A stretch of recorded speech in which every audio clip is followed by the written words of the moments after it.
Get it? Got it. Bueno. I need to be the best at everything. Yeah, number one. Hustle from the start. Aim to be the best. No excuses, we go hard. Every single day we winning, winning, winning, winning, winning. Every single day we winning, winning, winning, winning, winning, winning. Yeah, number one.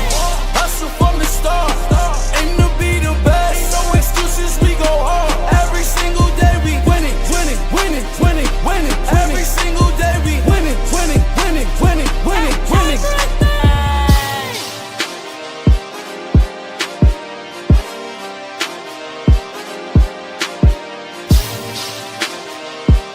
Get it? Got it. Bueno. Yeah, number one.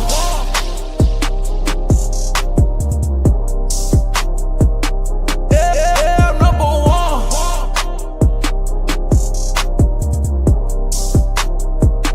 Yeah, number one. Hustle from the start. Aim to be the best. No excuses, we go hard. Every single day we winning, winning, winning, winning, winning. Get it? Every single day we winning, winning, Got it. winning, winning, winning, winning. Bueno.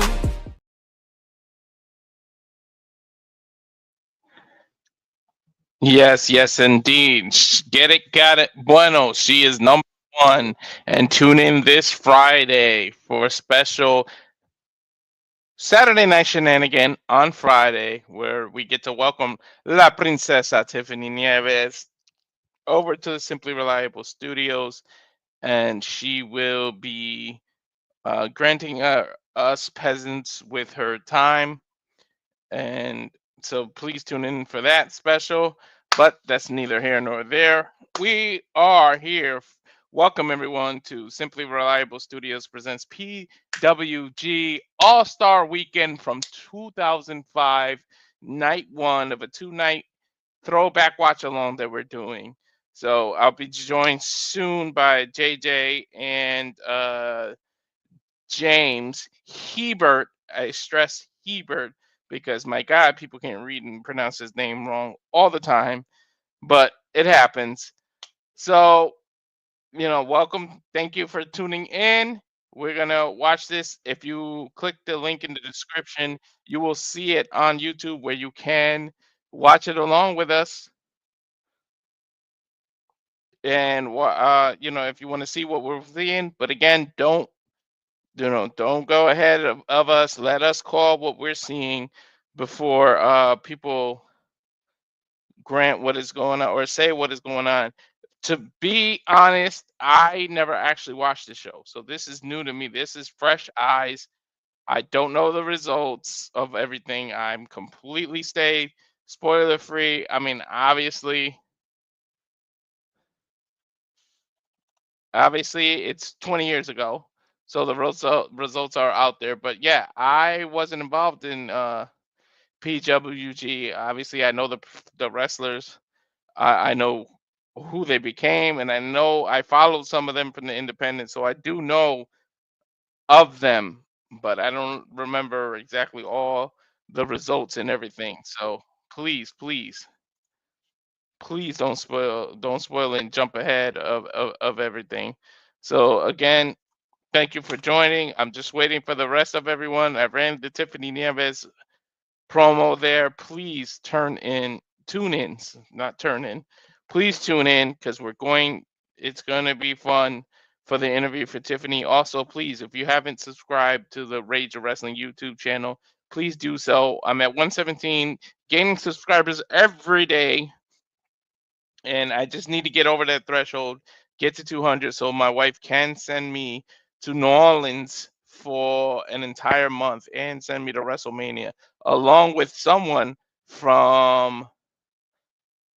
else from the Simply Reliable Studios. Don't know who it is, but it'll be fun for us to go over to New Orleans. Obviously, I'll be there for a month. They'll come see WrestleMania. They're not gonna be there for the whole month, but we get to hang out, do some in-person videos. And what's up, Safet? Good to see you.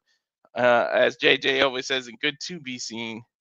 So yeah, if you haven't subscribed, please go over there. I already see 3 people in here. if you're not watching on the Simply Reliable Studio, or sorry, if you're not watching on the Rage of Wrestling YouTube channel, please go over there, show the support. And I know it sounds like I'm begging, but it's a lot of hard work doing the producing and everything. So it's like another job, like my wife said over here, because she sees how hard I work. It's like another job, and I put a lot of effort into it. So I'm just waiting for the other two to come in here, and then we'll do a watch along. But I am going to show some of the math. I tried so hard. I couldn't get off the effing phone fast enough. I'm sorry. That's okay. Okay. I'm just showing them some of the matches that are going to happen here. I already asked them not to spoil it. I'm fresh eyes. I actually never saw this event, so this is like something new to me. Right. So I don't want people spoiling. But here's Super Dragon, who's the champ, against El Generico. So we all know who that is. Hello, Sammy. He no longer is around. I wonder what that guy, what happened to him. I think he's running some orphanage in Mexico or something. Maybe he'll come back and fight El Grande Americano. Who knows? He needs to come back and show Oh my them. God. Yes. Yeah, actually, that's what I want to see now. Now you just booked my ultimate dream match. El Generico and El Grande Americano. Let's have it happen. Yeah, let's bring him out of retirement for that. And then of course, Kevin Steen, who of course became Kevin Owens. So that is the three-way for the PWG title. And again, this is from 20 years ago. Please, let's not bring up everything that happened and spoil it. But here's another one. AJ Styles versus Samoa Joe. Samoa Joe. Very young guys at this time, young in their careers, but this was a number one contender match for the PWG title. So did you actually see this before, or is this a refresher? This is the first time you're watching all this? I have not seen it before. I've legitimately have only seen it. I've only seen the TNA stuff. This is the first time I'm actually going to see a PWG match, which is awesome. This is the first time. So you and I got fresh eyes. Of course, JJ, who was actually there at least for one of the nights, and there he is. That's why I took your effort away. There's JJ, fresh off the No DQ review. Please go check that out with Vito. Yes, that was Vito. So awesome getting to interact with Big Vito from WWE, WCW. It was fun when I did a video with him. He busted my ball so hard. It's his ball buster. We love that. Yeah. I was so worried about being on a stream with him because you're doing a freaking No DQ review with an experienced 34-year veteran of the professional wrestling business. Is he going to think you're cool? Is he going to think you're a mark? So I was a little bit worried, but dude seemed pretty chill as hell. The answer is both. When I did the plug for La Princesa, he seemed very receptive, very happy for me that we had her coming, especially when I brought up the cancer survivor thing. He seemed very impressed in her struggle and her fight. So I'm very glad I was able to do it, man, get the word out about the show to the No DQ Galaxy. But I'm assuming you're running down the card real quick. Yeah. And that's what I came in at. Yeah. I'm looking for, I know I've watched this back a few times since being there, but it's been so long since I've watched it back. I'm curious to see how much I get seen on camera for this show, because you were just talking about the AJ Styles Samoa Joe match. I remember Samoa Joe going for one of his dives through the ropes, as Joe is known for doing, and I didn't move because I didn't know how good he was and how much air he was going to get, and the big man literally landed at my feet. So I'm going to be curious going back and watching this and seeing if you see me there when they do that spot and he lands at my feet. I don't think you'll see me much the rest of the show because I was like third row, wasn't really sure what to expect. And, later shows I was always there front row by the entranceway. So you saw me a lot. But I'm curious to see how much you're going to see me on this show and Jeff, because we always sat opposite. I was on the entrance side of the ring. He was on the other side of the ring. So you might see him in the no DQ crew more than you see me. Oh, okay. All right. And by the way, Vito, if you tuned in, I'm not from Tulsa. I'm from Connecticut. You've been in a video with me, and you private chat me. You just probably don't remember because it's been so long. It doesn't matter where you're from, even if you don't want people knowing what you do and where you're from. So let the family try and clean things up for you. You know, you're from Tulsa. Ain't no one gonna be, if they try to look for you in Tulsa, they ain't gonna find you in Tulsa. So let them look for you in Tulsa. I'm in Tulsa, yeah, Oklahoma. Think about it, man. But anyways, continue. I don't want to completely derail the flow that you've got going on here. I see I already drove James to be an icon. What's that song? Well, no, I just eating. I'm eating food. That's all I'm doing. But can you do me a favor? Can you do me a favor, JJ? Let Vito know I might have somebody he might need to take care of. I'm joking, obviously. No, I know you're joking, but you know what? I don't know if Big Vito is going to tune into this because Walter did shill it. I don't know if he's going to tune into the thing on Friday because I did shill it. But Big Vito, if you're watching this, again, it was an honor and a privilege to sit next to you on the review, listen to your words of wisdom, your experience, your knowledge. I followed you via my Casa D18 Studio X account. We'd love to have you come on an episode of the Shenanigans one day in the future and just drop knowledge like you did in the review for us and our fans. Mm-hmm. So if you see this, great. If not, I'm going to try and reach out to you over time and see if we can't connect and set up a time and a place for you to come on, because some of the shit that you were saying, man, I think was just mind numbing. And to hear it from a 34-year vet, I think our audience would soak that up. It'd be like going to a wrestling seminar.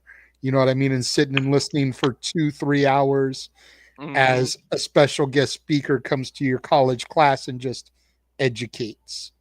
Exactly. So we would love to have you on an episode down the road, my friend. Every time you say words of wisdom, I just want to go, let it be. Especially considering what I'm wearing and what Aaron was wearing. I mean, we were both wearing Beatles. Gino was the third one to pop in. I was like, Gino, did you not get the memo, bro? Me and Aaron got the Beatles. Where's your Beatles gear? And then he was like, oh, I take the CM Punk philosophy when it comes to Beatles. I was like, oh. I figured that's why y'all put it on. I said, I was busting y'all balls, and I retweeted the promo and said, do you guys need a hug? Because I know how big.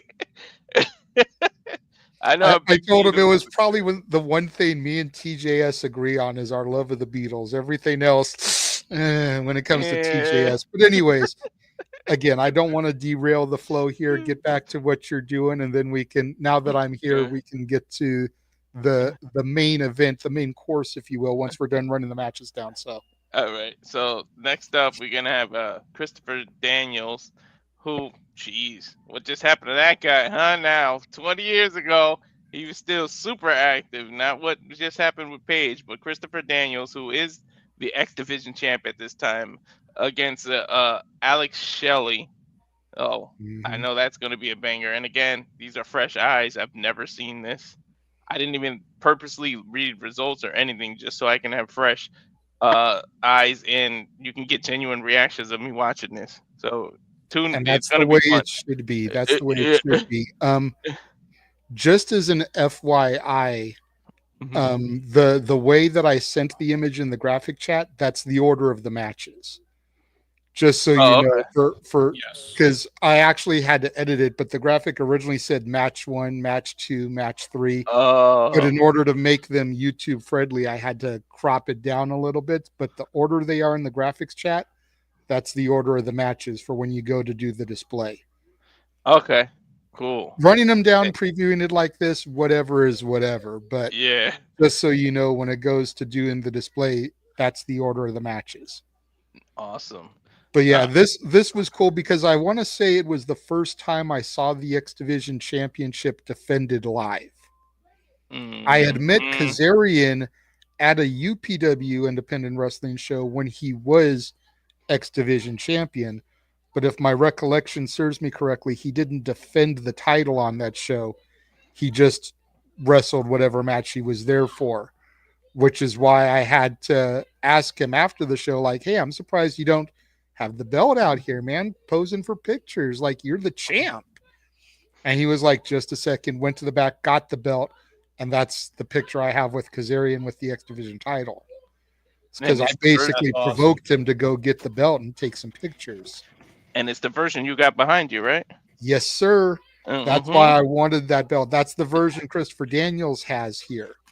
You know, the superstars that I saw defend this title are the reason why I wanted this title. Frankie Kazarian, Christopher Daniels, AJ Styles, you know, Samoa Joe, even going back to like Low Key and Amazing Red is like, this is that title.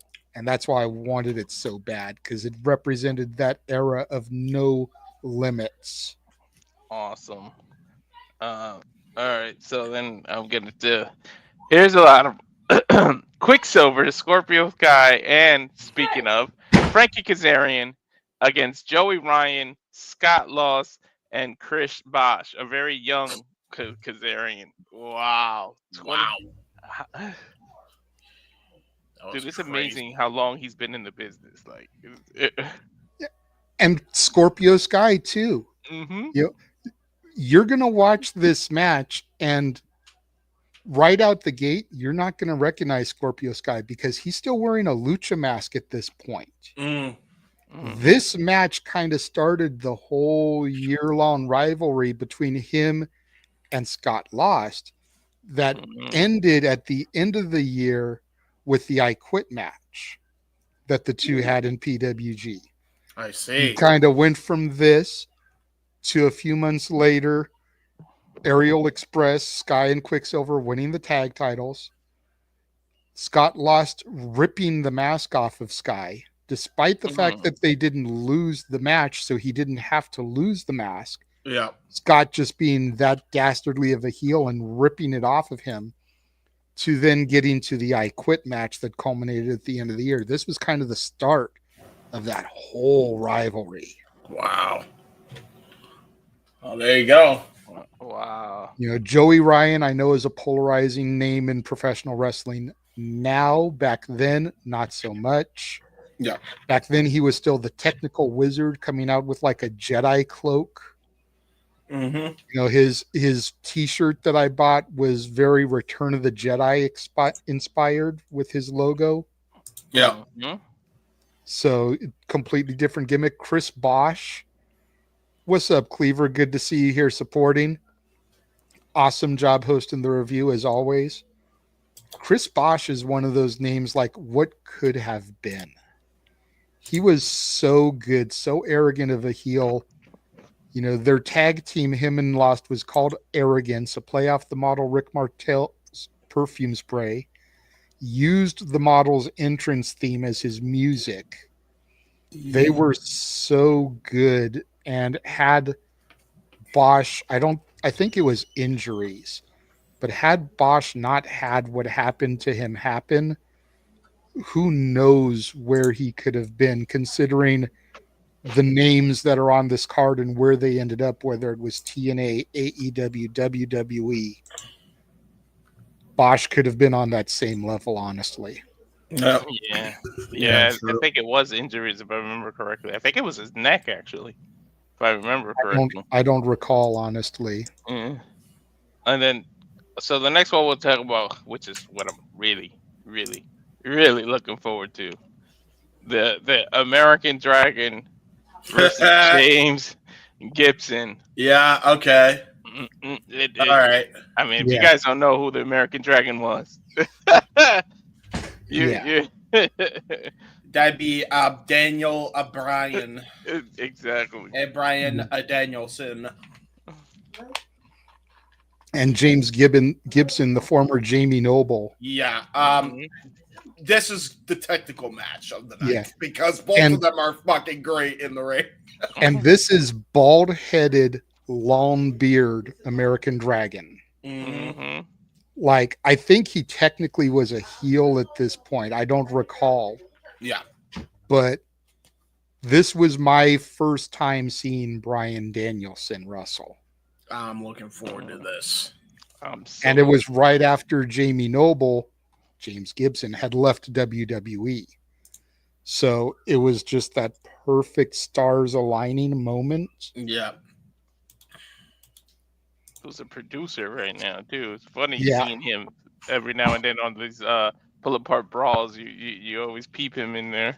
Mm-hmm. And then you got Kendo, Kashin, and Puma versus Ricky Reyes and Rocky Romero as a tag team match there. It's the Havana Pitbulls, Ricky Reyes, Rocky Romero. Rocky Romero still doing stuff today, obviously. Very prominent in New Japan. I believe he's the liaison between New Japan and AEW. You see him on AEW TV from time to time. Puma, TJ Perkins, under a lucha mask. A lot of people are familiar with TJ Perkins or TJP these days. This is a very young TJ under the Puma mask. Kendo Kashin, I'm still not really familiar with. I want to say this was the only time I ever saw him. Don't know a whole lot about him. But Ricky Reyes and Rocky Romero, man, the Havana Pitbulls, that's kind of where I first got introduced really to Rage Against the Machine. I know they had existed for a while, and I'd probably heard their music, but them using Bulls on Parade is like what really sticks in my mind as far as, being introduced to Rage. I'm not gonna lie, Kendo Kashin is the only one I really don't know who he is out of all the. He was the only one I'm like, who is that? But I'm interested. I'm interested in this show. This looks like a damn good card. Exactly. Look at this. Johnny Storm and Petey Williams. Mm-hmm. Who's Johnny Storm? Johnny Storm is a British wrestler. Ironically, he's the guy who we owe the thanks and the debt of gratitude for posting these shows on YouTube. It's his YouTube channel that I got the videos from. You're kidding me. Is it Nope. really? Yeah. Oh, wow.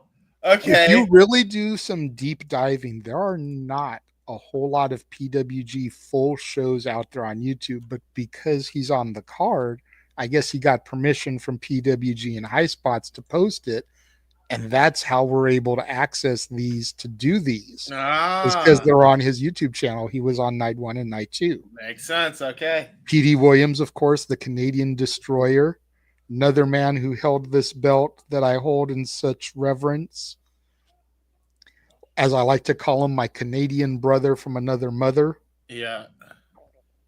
Really looking forward to rewinding this one back. It's going to be a good one. Oh, yeah. Definitely looking forward to that. And then the last one we can talk about is Chris Hero against Chris Sabin, the Battle of the Chris's. Yep. So, ironically, you have both Motor City Machine Guns on the card. And I don't think they had actually formed the Motor City Machine Guns at this point yet. No. They were still very much solo acts. Yep. I believe they did not form until 2007 is when they first kind of did tandem offenses. So it started right around then. And Chris Hero was supposed to be the third guy in the Shield. Yes. Roman Reigns took Cassius Ohno, Chris Hero's spot, because WWE was so high on Roman Reigns. Yeah. So that just kind of shows a little bit of how good Chris Hero is. Chris Hero and CM Punk had some barn burners in IWA Mid-South. Yes. Those matches are on YouTube. You can find those. You can watch those. Chris Hero, tag team partner with Claudio Castagnoli, the Kings of Wrestling. Amen. For those of y'all that don't know Chris Hero, do your homework, bro. In the words of Vince Russo. For real. Yeah, it's a great team. Like those two, Claudio and Hero. I'm actually shocked considering they're both a part of the same company now that Hero is somehow not a part of the Death Riders, because those two as a team would be amazing. I think Hero is retired from active competition, but WWE had the opportunity to put the Kings together. Yeah. Because they had Cassius Ohno and Cesaro at the same time. Yeah, and they and only AEW could have put Claudio and Hero together, and neither company took advantage of that. Yep. It's a damn shame. And by the way, the WWE did take advantage of that once. It was one time in NXT. They actually. Okay, I was going to say it had to be either an FCW or NXT because I know they didn't on main roster. Emmanuel, the link is in the description to this video. You can watch along with us. I was just going to bring that up. I know I'm on producer side, but I didn't want to overstep my bounds. I was going to ask you to bring Emmanuel's comment on the screen. For anybody that is watching this stream right now, if you go to the description, regardless of what channel you're on, James's channel, Walter's channel, my channel, Noah's channel, the link to the video that we are going to use to watch this is in the description. Yes. As soon as we get ready to start it, we'll do a countdown. We'll do a whole like 3, 2, 1 hit play type of thing, and we'll all hit play at the same time. That way we can all be in sync at the same time. Exactly. But yeah, you can find the link in our descriptions, Emmanuel. And again, that goes for everybody. Charles, Cleaver, Safet, even if your wife, Lee, wants to watch along with us. I'm about to cut a promo on her. She didn't know. Remember I told you about the 90s con? It's not her fault. She wasn't watching WCW. She didn't know David Arquette was a wrestler. She had all these photos with him, all these autographs, all these pictures. I said, you dropped former the ball. WCW champion. Yeah. I said, you dropped the ball. You could have so had that and plugged me in. And she was like, I didn't even know he's a wrestler. I just know him from acting. I was like, oh my God. To be fair, man, I met Arquette as well. I met him at D23. He was doing promotions because he was one of the voices on Jake and the Neverland Pirates. True. He was the voice of the bird, I think, Scully. And not vibes. The channel wasn't really doing anything at the time. But if we had been active and the Casa channel had like really been thriving at the time, I would have asked him to do something because I got a picture with him. Cool dude. But like the channel wasn't really doing anything at that point. Otherwise, I totally would have had him do it. So she said he's the nicest guy. Him and Jaleel White were super nice to her. But I mean, we're almost at 9. We might as well just like let it hit 9. There we go. There we go. Now we might as well go. Like that way, it's like we did it at the top of the hour. Perfect. So are you gentlemen queued up, ready to go?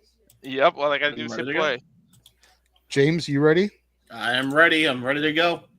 All right. So we will hit play in 3, 2, 1, play. Hey. You see right there, it starts off with a Johnny Storm Life graphic, the Wonder Kid. Yes. Right into match 1. There's no entrances, nothing. It just literally goes straight into the matches. God damn. Okay. Jesus. All right. Well. So go ahead and throw up that first graphic there, Walter. John Ian, the ring announcer. May John Ian rest in peace. SoCal legend here. Ring announcer for many a federation. Excalibur, Disco Machine, and I forget who else is in there. Ronin, I think, is his team partner. Taking on Hook Bomberry, Top Gun Talwar, Davey Richards. Where's the graphic? There we go. So yeah, Hook Bomberry, Top Gun Talwar, Ronin and Davey Richards versus Disco Machine, Excalibur, Phoenix Star and Zokre.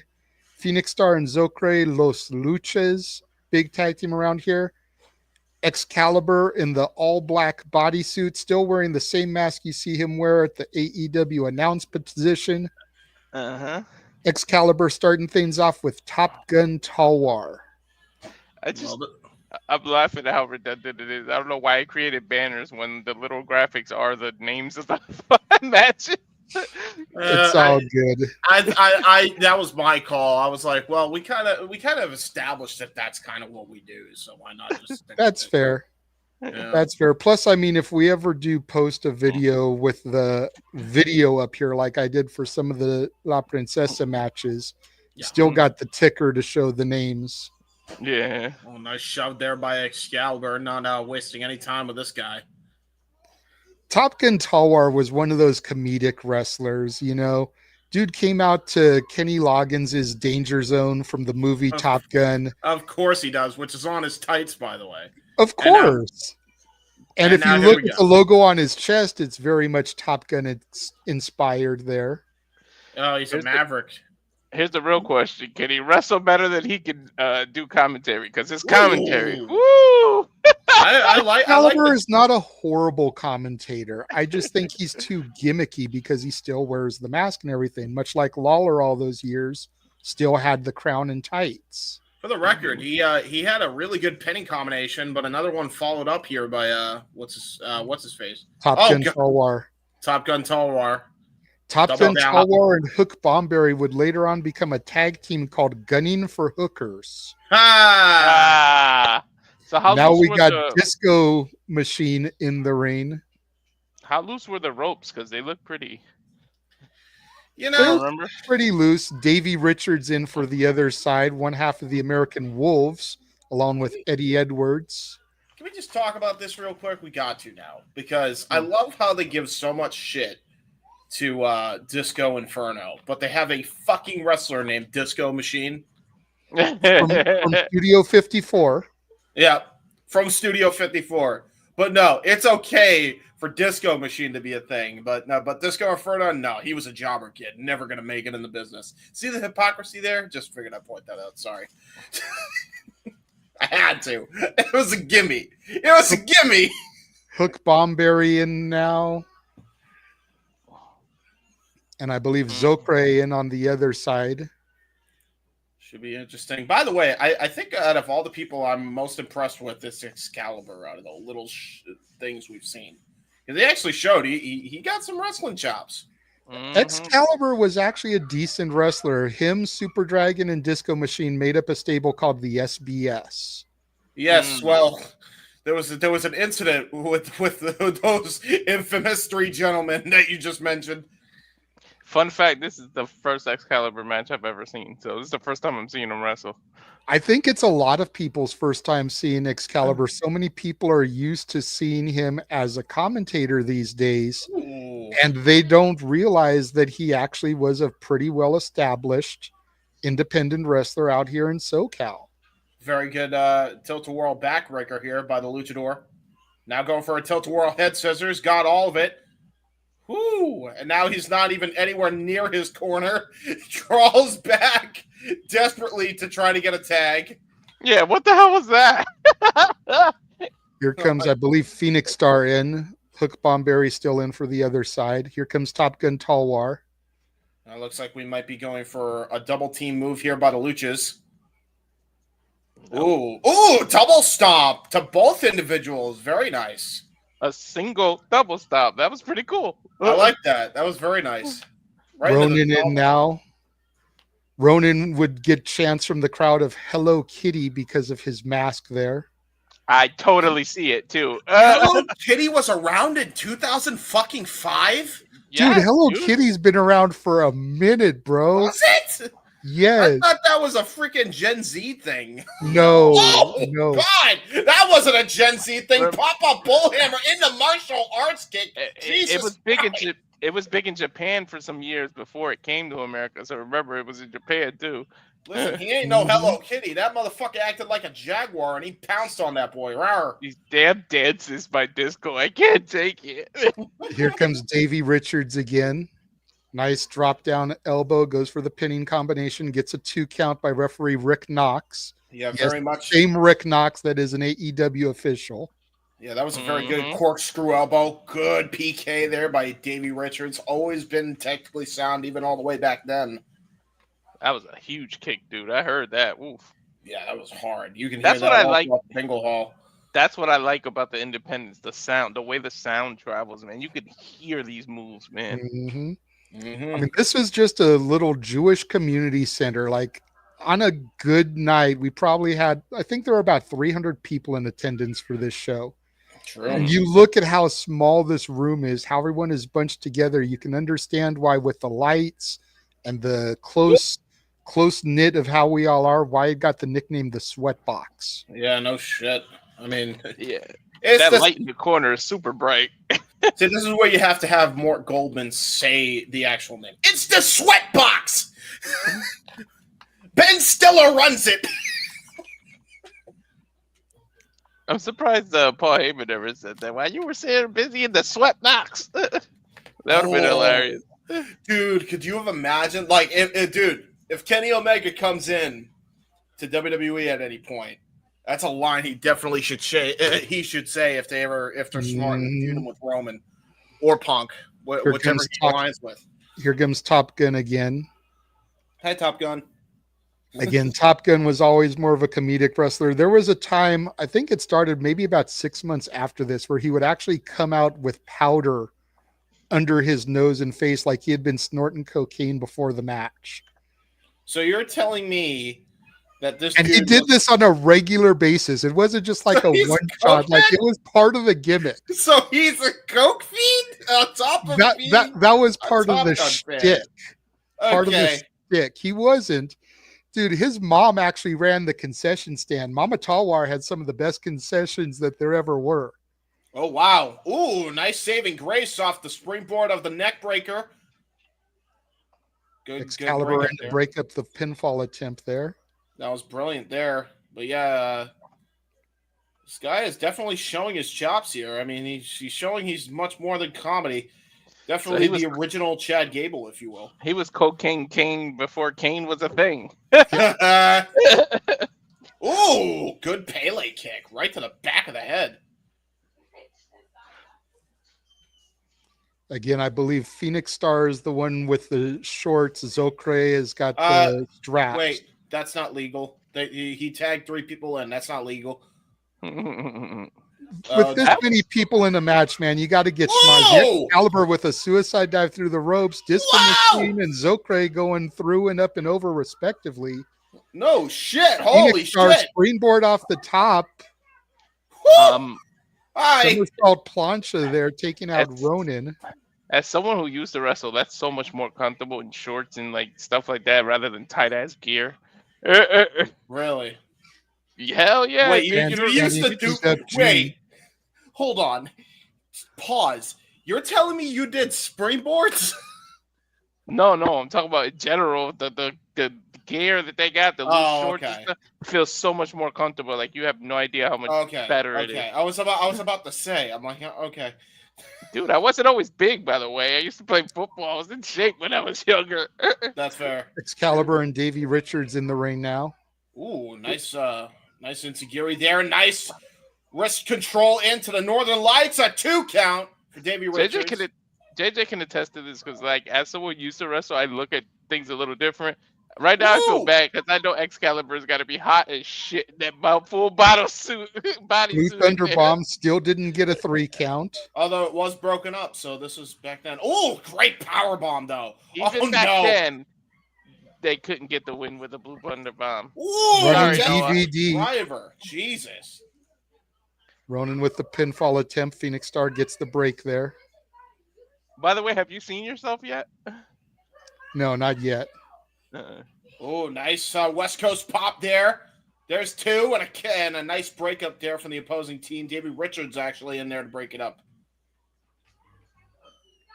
And now we've gone full-on Lucha rules here in this PWG tag match. Forearm exchanges. Got Hook Bomberry right now and Phoenix Star throwing punches. Nice Michinoku driver by Hook Bomberry.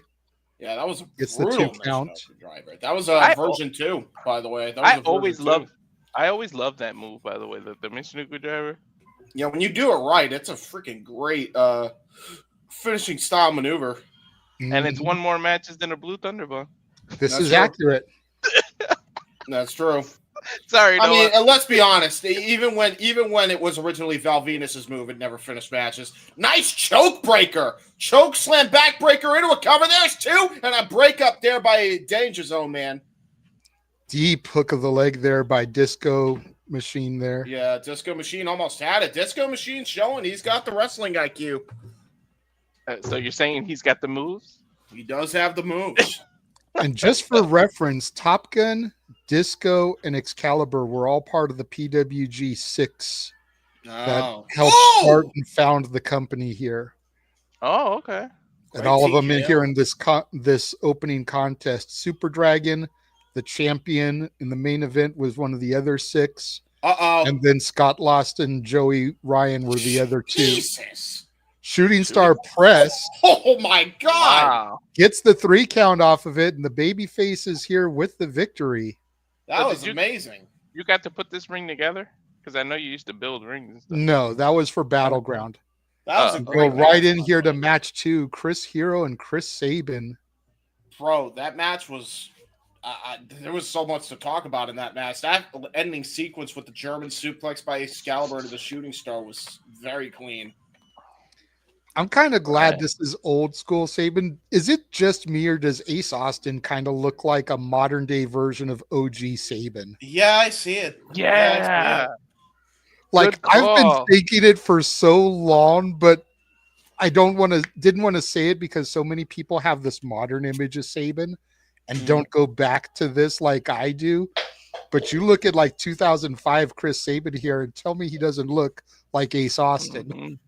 No, we're about to get a technical clinic here between these two, I believe. A technical high flying clinic. Both men can ground wrestle. Both men know how to move. Don't be deceived by Hero's height. Yeah.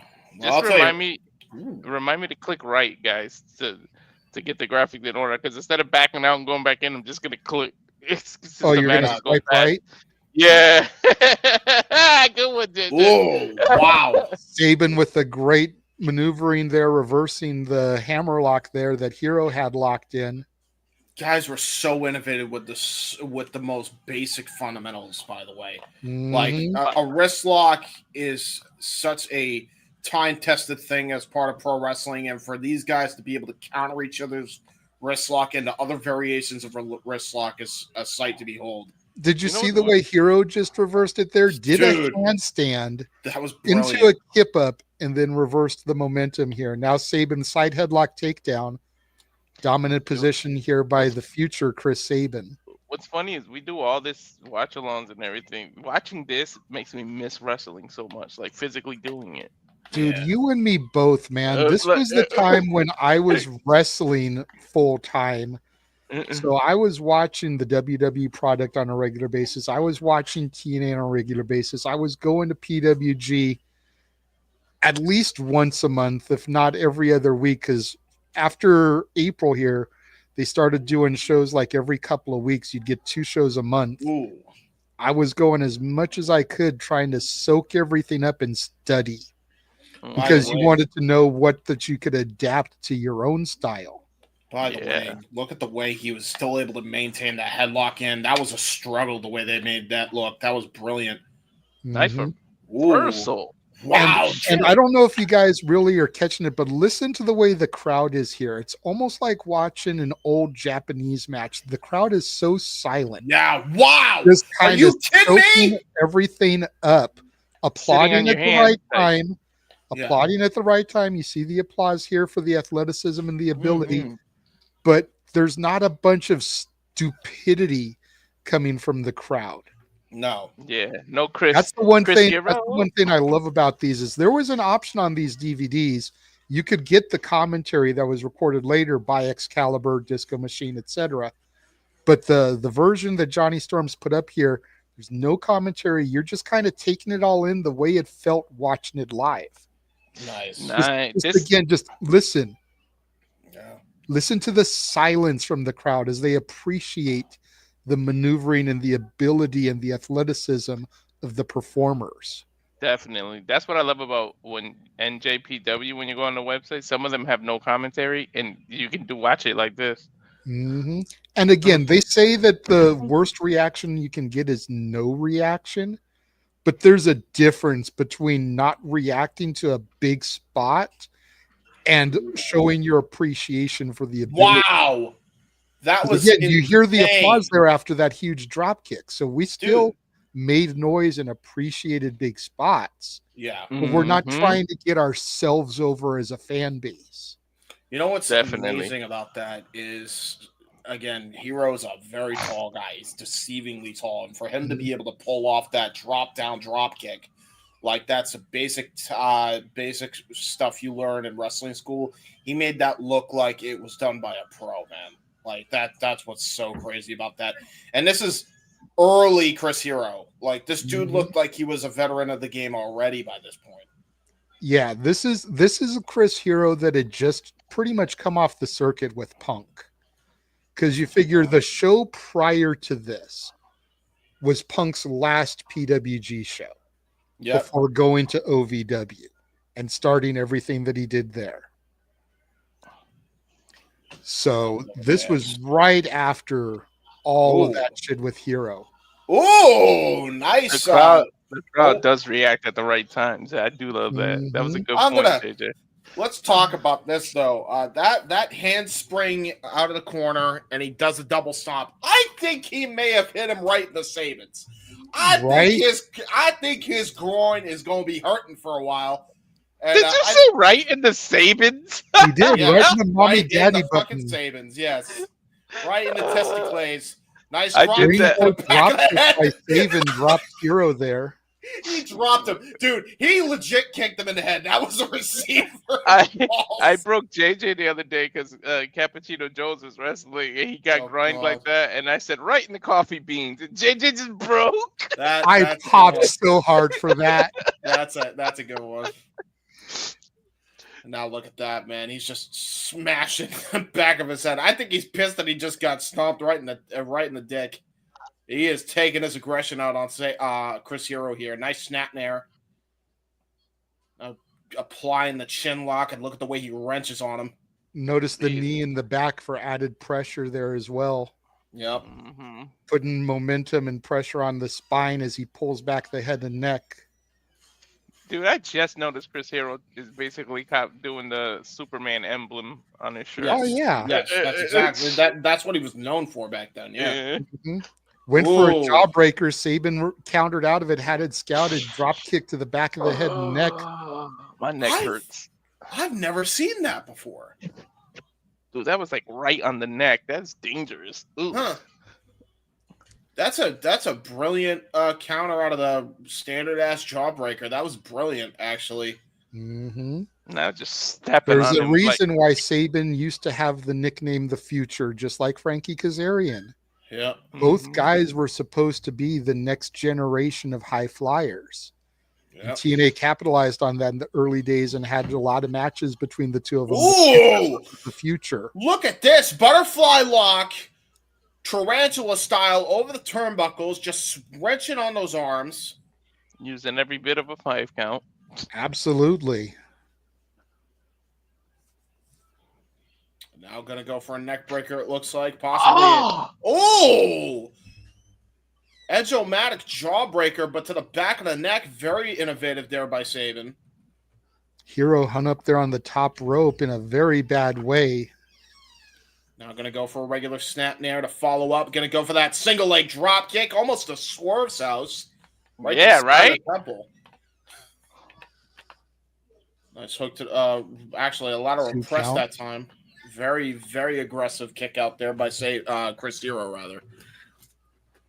What was Swerve? 10-12 when this happened? He was born in the 90s, right?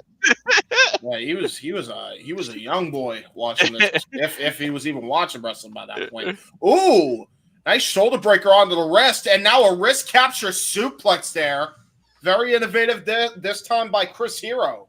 Hero had to do something to get some distance. He's been dominated here by Sabin these last few minutes. And now getting the crowd on his side here. Hero chance rain out here at this Jewish Community Center. The sweat box. I was 22 years old when this was going on. Where did time go?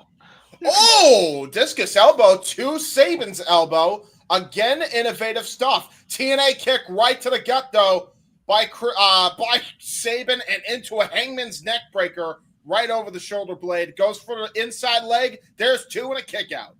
I was 28. Jojo, what? Jojo. Wow. JJ, what? Sorry, my son's is Jojo. What month did this come out in 2005? This was April. This was WrestleMania weekend for WrestleMania 21. This was the Friday night. Saturday night, the one we'll do tomorrow, was night 2. That was the same night as the Hall of Fame, which is why Jeff wasn't there. I wasn't there just because I couldn't afford it 2 nights in a row. The third night, there was no third night, but then the Sunday would have been WrestleMania 21, which I was there for. This is 3 months before my wife and I even started dating. So that's how long ago this was. Damn, nice octopus stretch, by the way. Look at the way he has his arm hooked around Sabin's arm while he has a chin lock applied with his other arm.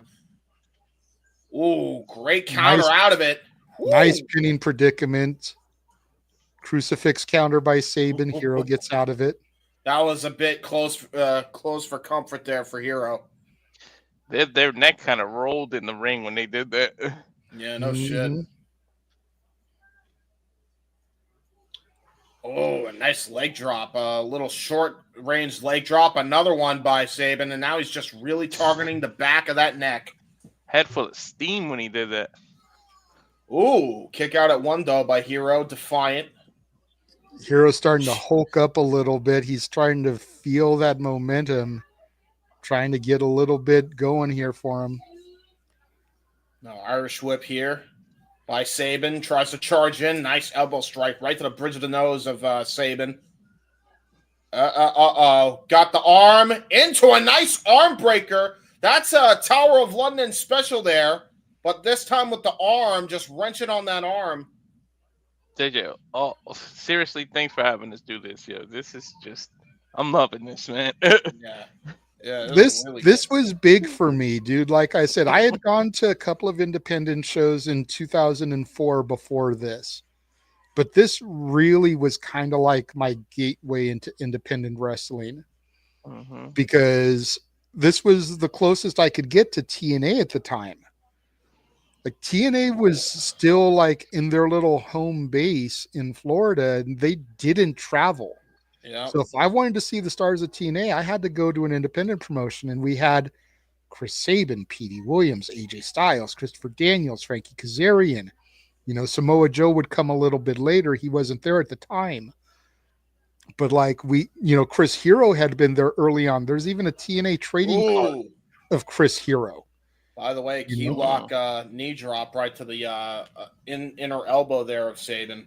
So this was the only way I could see those guys live. And then by going to see those guys, because I was such a TNA fan, I was exposed to Chris Hero, to Top Gun Talwar, to Joey Ryan, to Kevin Steen and El Generico. Wonder what happened to those guys. Yeah, right. You By the way, he needs to come back and fight El Grande Americano. Damn right. WrestleMania, El Generico versus El Grande Americano. Make it happen. Right. By the way, Tequila Sunrise, by Chris Hero. Holy shit. Ooh, great counter out of it, too.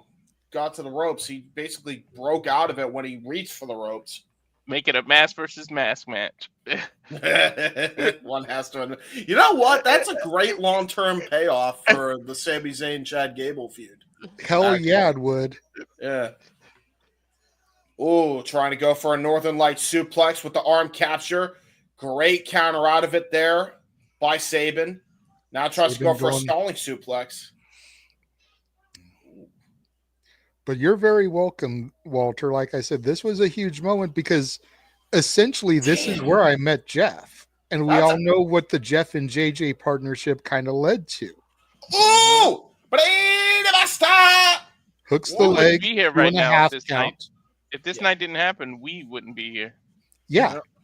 What became the Jeff Meacham Network, what became Casa D18 Studios, what became the Multiverse of Media, and then became Simply Reliable Studios would not exist without us kind of meeting here. And we didn't even really become friends until later in the year. Right. It was just kind of a casual acquaintance, the first few months. We saw Jeff, we saw Aaron, we saw Lee and Mike at the time, and some of the other no DQ guys. And knew they were big because they were getting to talk to the superstars. Ooh, there's that cravat, by the way. Trying Nice to go for counter a by cravat Sabin. suplex. Ooh. I'm liking this. I knew immediately what Sabin was. Hero was trying to go for with a cravat suplex. Dodges the big boot to Sabin. Tornado DDT out of the springboard position. Hooks the leg. 2, gets a 2.5 count. And then over time, we grew to be friends. You know, so this was a huge thing. And 20 years, like, I just thought this would be a great opportunity to kind of revisit it. I agree. And then again, you look at the talent on this card and where they are now. Chris Sabin, huge force in TNA for years, just got to WWE late last year with Alex Shelley and the Motor City Machine Guns, both men on the card here. Kevin Steen and El Generico, again, where are they now? Ooh, AJ Styles, Scorpio Sky, Christopher Daniels, Samoa Joe. Kazarian. You know, again, so many names that went on and became big. Rocky Romero, like I mentioned about the New Japan. Wow. There's the tap. Wow. What a crossface. Yeah, tap. Oh, dude. JJ, you know, you mentioned the whole John Cena thing earlier in the spaces, but I came in kind of late. I was going to say, you know, if you can do Cena winning that title, right? Because I feel like Cena's untouchable. His legacy is there. Yeah. Everything. He can be the one that can afford to win the title and lose it the same night. Because think about the star you make Kazarian. If Cena beats him and then Kazarian cashes in and beats Cena for that title immediately after, Cena can afford it. Yeah. Swipe right. Swipe right. Oh, thanks. By the way, match 3 here, the Wonder Kid Johnny Storm versus the Canadian Destroyer Petey Williams. Again, thank you to Johnny Storm for posting this on his YouTube channel. Yes. That's how we're able to watch it along. Real quick. I have to say, in the last match, you'll notice the reversal to get to that unbelievable Fujiwara crossface, which is what that was. He karate chopped Sabin's arm, the arm he'd been working on all match, to get that submission onto him. Brilliant psychology. Referee Rick Knox once again. Now here we go with Petey Williams. Bell has rung. And now look at this. Petey Williams is talking shit to fans, it looks like. Oh! Got immediately caught with the kick here by Johnny Storm. We're not wasting any time. The outside, Johnny Storm up and over. Wow, okay. Big man with the corkscrew plancha.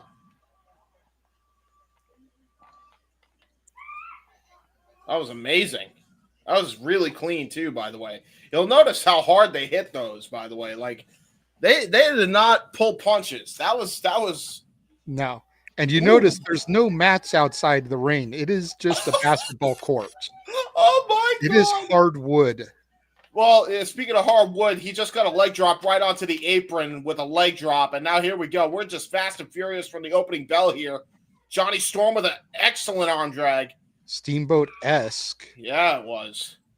What an exchange right out of the early going by these guys, by the way. I'm shocked Johnny Storm is not doing more in wrestling with just a little I've seen of him here. Yeah, I don't know what it was. I don't know. Maybe if it was the booking fee trying to fly him over from the UK on a regular basis, but this weekend was the only time we had him, I believe, at PWG, at least that I was there for. He may have been someone they flew over prior to this for other shows. Speaking of, by the way, he just that was amazing. That whole the way he was able to counteract that wrist lock was very out of Johnny Saint's playbook there. I'm sorry. I'm sorry, James. I was laughing at my wife's comment. I just read it. Like Petey Williams with a nice waist lock there. Johnny Storm, the elbows trying to get free, getting Petey to break the grip. Back to the wrist lock. Again, some of these simple wrestling maneuvers I feel like are lost on the modern audience. Yes. So many people are so quick to do the Flippy McFlipperson stuff. Mm-hmm. And I'm not trying to shit on the people that do that, but these guys in the ring are known for the flips as well, but they've still got the technical wherewithal to do things like arm bars and wrist locks and tell stories in the match and not just go for the spot. Wow, another Johnny Saint counter, by the way. And believe it or not, JJ can attest to this. Something the simple moves like that hurt more. Like the backslide, dude, the backslide hurts because it stretches your, like, I remember taking it, I was like, damn, that shit kind of hurts. Like, it stretches you. Yeah. Catch can, man. Britain Petey using his leg strength to grapevine the head and neck of Johnny Storm here. You'll notice Johnny Storm actually holding his wrist and making sure he doesn't get the full extension in the arm. Ooh. Freaking young ass Petey. Yeah, young ass Petey with the freaking damn crazy hair over here. Ooh, great counter there. Able to get to the ropes. Long before little Petey Pump. Yes. Yeah, I remember that. I try to forget that. I look at little Petey Pump and I shake my head. I'm like, damn, Petey, what are we doing here? Yeah. Granted, he was part of the greatest Steiner promo ever, Steiner Math, but still, yes. You look at this and you look at that and you're like, my, how the mighty have fallen. Yep. Right. Nice collar and elbow tie up again by both guys here. Let you know he's a company man. You got to work with what they give you, right? Yeah, exactly. Yep. Now we got a nice armbar here by Johnny Storm. Arm wringer counter, though, by Petey Williams. There's Johnny Saint, though, with a lucha arm drag counter. Showing the versatility of both individuals here. Nice open palm strike, keeping Sabin perched out of the top rope. Nice Spanish fly from the middle rope. That was the cleanest I've ever seen in a 2 count for Johnny Storm. That was a clean ass. Almost like an arm drag Johnny Spanish fly too. The way that he had him hooked, it wasn't the traditional. Clean ass lion salt counter into a German suplex cover and a 2 count for Petey Williams. Wow. Damn, man. Damn. Nice snap nair into a single leg drop kick right to the back of the head. There's a 2 count.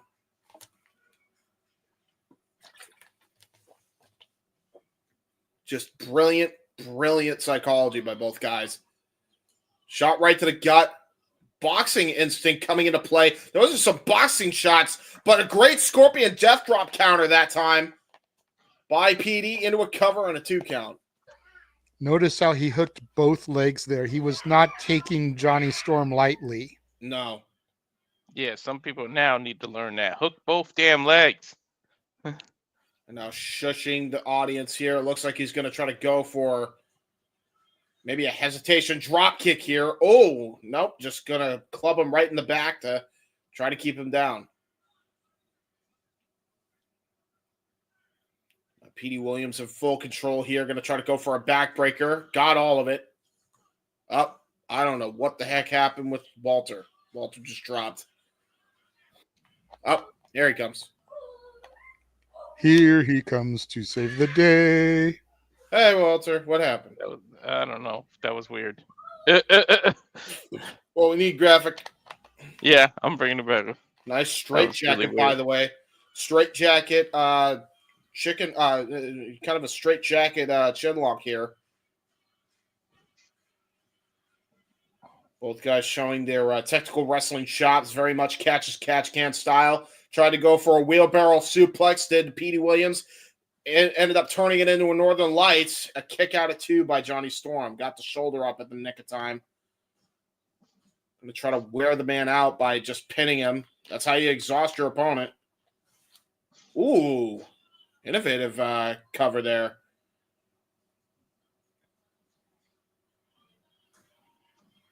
There's a lot of innovative offense. Yeah, that's what I'm noticing. Like, honestly, I'm shocked with, we talk about like wrestling evolving. I look at stuff like this and I'm wondering, has wrestling devolved? Because like these guys are, we should be seeing more of this type of like technical wizardry here, and especially the psychology of said technical matches. Because like what Jonny and Petey are doing here like makes a lot of sense psychologically.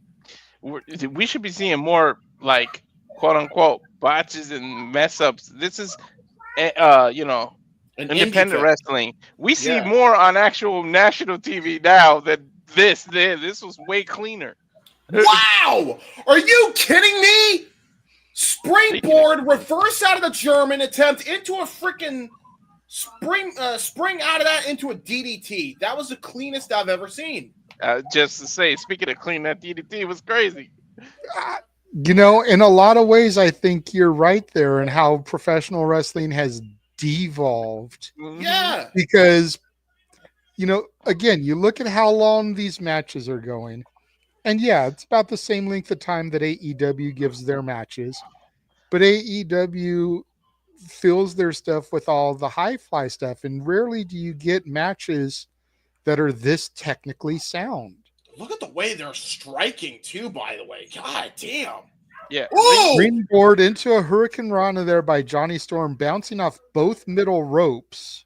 Dude, he pulled a Grand Metalik before Grand Metalik was even a thing. Ring psychology has definitely been lost. And now, oh no! Oh no! That's hilarious. Wow! Kicking his leg, using his arm into a shin breaker, into an enziguri, and Petey falls to the outside.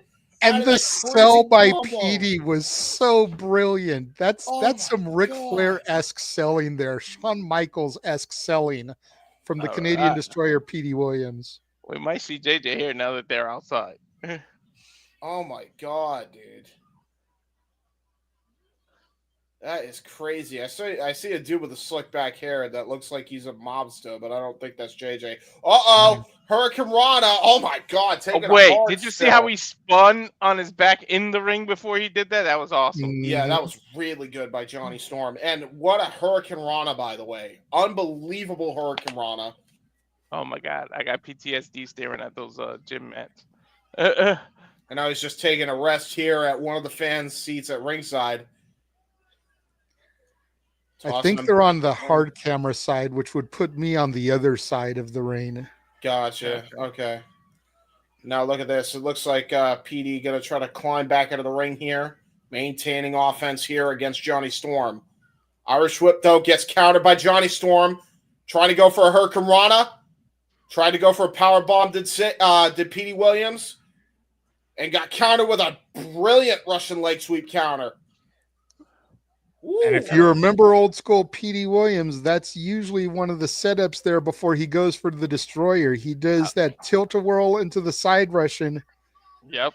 And then we'll usually start calling and taunting for the Destroyer. Mm-hmm. And this is before it was abused like it has been over the years. Yeah, this is going to be somebody actually selling it, not popping And you right can back see him up. trying to rope him in, kick to the midsection. Here we go. Goes. Ooh. Turns it into a sunset flip, roll through. Ooh. Great pinning combination by Johnny Storm. Great pinning combination by Petey Williams. Another one by Storm. Both guys are getting out of each other's pinning predicaments here. Gonna go for a backslide here. Ooh. Turning around. Ooh. Gonna go for the sharpshooter. Leave it to a Canadian to execute the excellence of execution's finishing maneuver. And it's Took the words out of my mouth. Brilliantly applied as well by Petey Williams. Sitting down, perfect. But look at how close Johnny Storm is to the rope there. And by the way, can people give Owen his credit? Because he did the sharpshooter. Very if not well. as beautiful, more beautiful than Brett. I agree. Agreed. Just Brett was the innovator, so he always gets the flowers for it. Mm-hmm. And now it looks like Petey is going to try to set up for the Canadian Destroyer one more time here. Textbook flipping pile driver. Now he's going to get it. Just clubbing shots right to the small of the back here, maybe trying to wear down his opponent. Johnny Storm trying to channel the energy here of the PWG faithful here in the sweatbox. Damn. Forearms to the backs. Oh! Oh! Made in Japan by Johnny Storm into a cover. There's 2 and a kick out by Petey Williams at 2.9. That was a beautiful made in Japan move. Pump handle driver. Wow. And that does not get the win. Man, a lot of moves that I'm seeing in nowadays pro wrestling. You're seeing them here in PWG. 20 years ago. 20 years ago, yes. Stop reminding me, man. 20 years ago. Trying to go for it. Looks like Johnny Storm was trying to go for his finish. Petey Williams able to counter it. Going to try to go for the Canadian Destroyer one more time. Great reversal, though. Out of it by Johnny Storm. Reversal out of the charging attack. Go ahead, Walter. Wasn't the smartest thing. He should have just did it instead of trying to call for it. That hesitation is what gave time. Oh my God! The hell did you hear that slap over the back? Of course, did indeed. Jesus criminy! And now look at that. Try to go for another springboard out of the corner as Johnny Storm. Oh my God! You're fucking me. No, you're fucking me. Petey Williams is not going to do this. He's not going to do this. A top rope Canadian Destroyer? Got countered. Trying to go for the Canadian Destroyer. Got countered. And Johnny Storm with an upset on Petey Williams. That was my biggest disappointment this night, is I didn't get to see the Canadian Destroyer live. You didn't want to ruin it for us. I didn't like that you didn't get to see it, but God, that fucking sequence was clean. Look at baby Rocky Romero. What the fuck? Dude, Rocky Romero, brother. Holy shit. You have changed. A little bit older, a little bit wiser, a little bit more of a grizzled young vet. But still a badass motherfucker back here. Oh, yeah. Wonder what Ricky Reyes is up to now. Like I said, I think he's retired. Damn, man. Puma there with the yellow stripes on his tights. Kendo Kashin with the dress shirt and pants. Thank you, because Kendo is the only person in this whole both nights that I don't know. Rocky Romero a little bit leaner. Ricky Reyes a little bit more chunkier cheeks and everything as far as the Havana Pitbulls go. Well, I'll tell you right now, it looks like Kendo and Puma aren't getting along really well here. They're arguing over who's starting. Kendo Kashin's going to start against Rocky Romero. Dude, he forced Puma out. Here's the bell. He pushed him out like, yep, you ain't starting.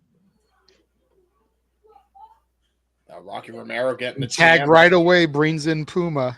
Well, there we go. I guess we're getting the tag. So Rocky Romero and Puma actually going to start this contest here. So we're going to go. If I remember correctly, a few months down the road, Puma was kind of made an honorary Pitbull. Ooh, looks like look at this, by the way. That's a nice martial art kick by Rocky. The way he kicks is like the martial art style. I was about to say, we got a little bit of an MMA standoff here. Now going into the test of strength, a little bit of wrestling now coming into play here. Ooh, nice fireman's carry. Great fireman's carry. And again, starting things off simple with the fundamentals, very much catch as catch can, Greco-Roman takedowns and maneuvers and reversals, snapmare by Romero. Bro, what is going on here? This am I it's watching a wrestling clinic, James? I was about to say, are we watching Benoit and Angle? What the hell did I just? Hard to keep up, huh? Yeah. Just think, this was 2 nights before Angle and Michaels. Yeah. Mm-hmm. Just to put in perspective. Which was a technical Since you mentioned Benoit and Angle, this was 2 nights before Angle Michaels, WrestleMania 21. Which, by the way, and in its own right, was a technical clinic as well. Should have gotten 5 stars. Fuck you, Meltzer. Anyway. Let's not even give that energy. Nice into the wrist lock. Just able to... Over. I was about to say the step over because he's applying more pressure on the wrist as he's just putting more torque on his arm. That was brilliant psychology there. Rocky back in now. Yeah, now Ricky Reyes. Or no, that's that's Ricky Ricky. Reyes. No, that's Ricky, yeah. And now he tags in Kendo Kashin. Looks like we're going to get some Kendo Kashin and Ricky Reyes action here. Now they're like, fucker, our turn to do this technical shit. Mhm. And Kendo Kashin once again tagging Puma out right away, making Puma do the dirty work. Puma definitely the young boy at this time. I think TJ was only like 18 years old. And now there's a flip Very off, much a young boy in the industry. And you think about where TJP is today. Yeah. World traveled. Yep. He's killing it in Japan right now. Yeah, he is. Part of the United Empire right now in New Japan. Mm-hmm. Nice. Ooh, nice Northern Lights out of the capture suplex arm ringer there, and now keeps that arm by Ricky Reyes. One of the few times maintaining the wrist control the whole time, to your point, James. Yep. Yeah. One of the few times you see a Northern not go into a pinning combo. That was a release Northern Lights, and now I'm going to just keep that arm wrenched here. Referee going to try to go for the 5 count here. No, War Hero. We're watching PWG from 20 years ago. It's retro today. Ooh, nice jump over, leap over. But the link is in the description if you want to follow along what we're watching. Check out the description. Yeah, I was about to say, yeah. I would, if I were you, I would wait and queue up to the match that's after this, though, so that you're completely caught up. Otherwise, it's going to be hard to synchronize with that.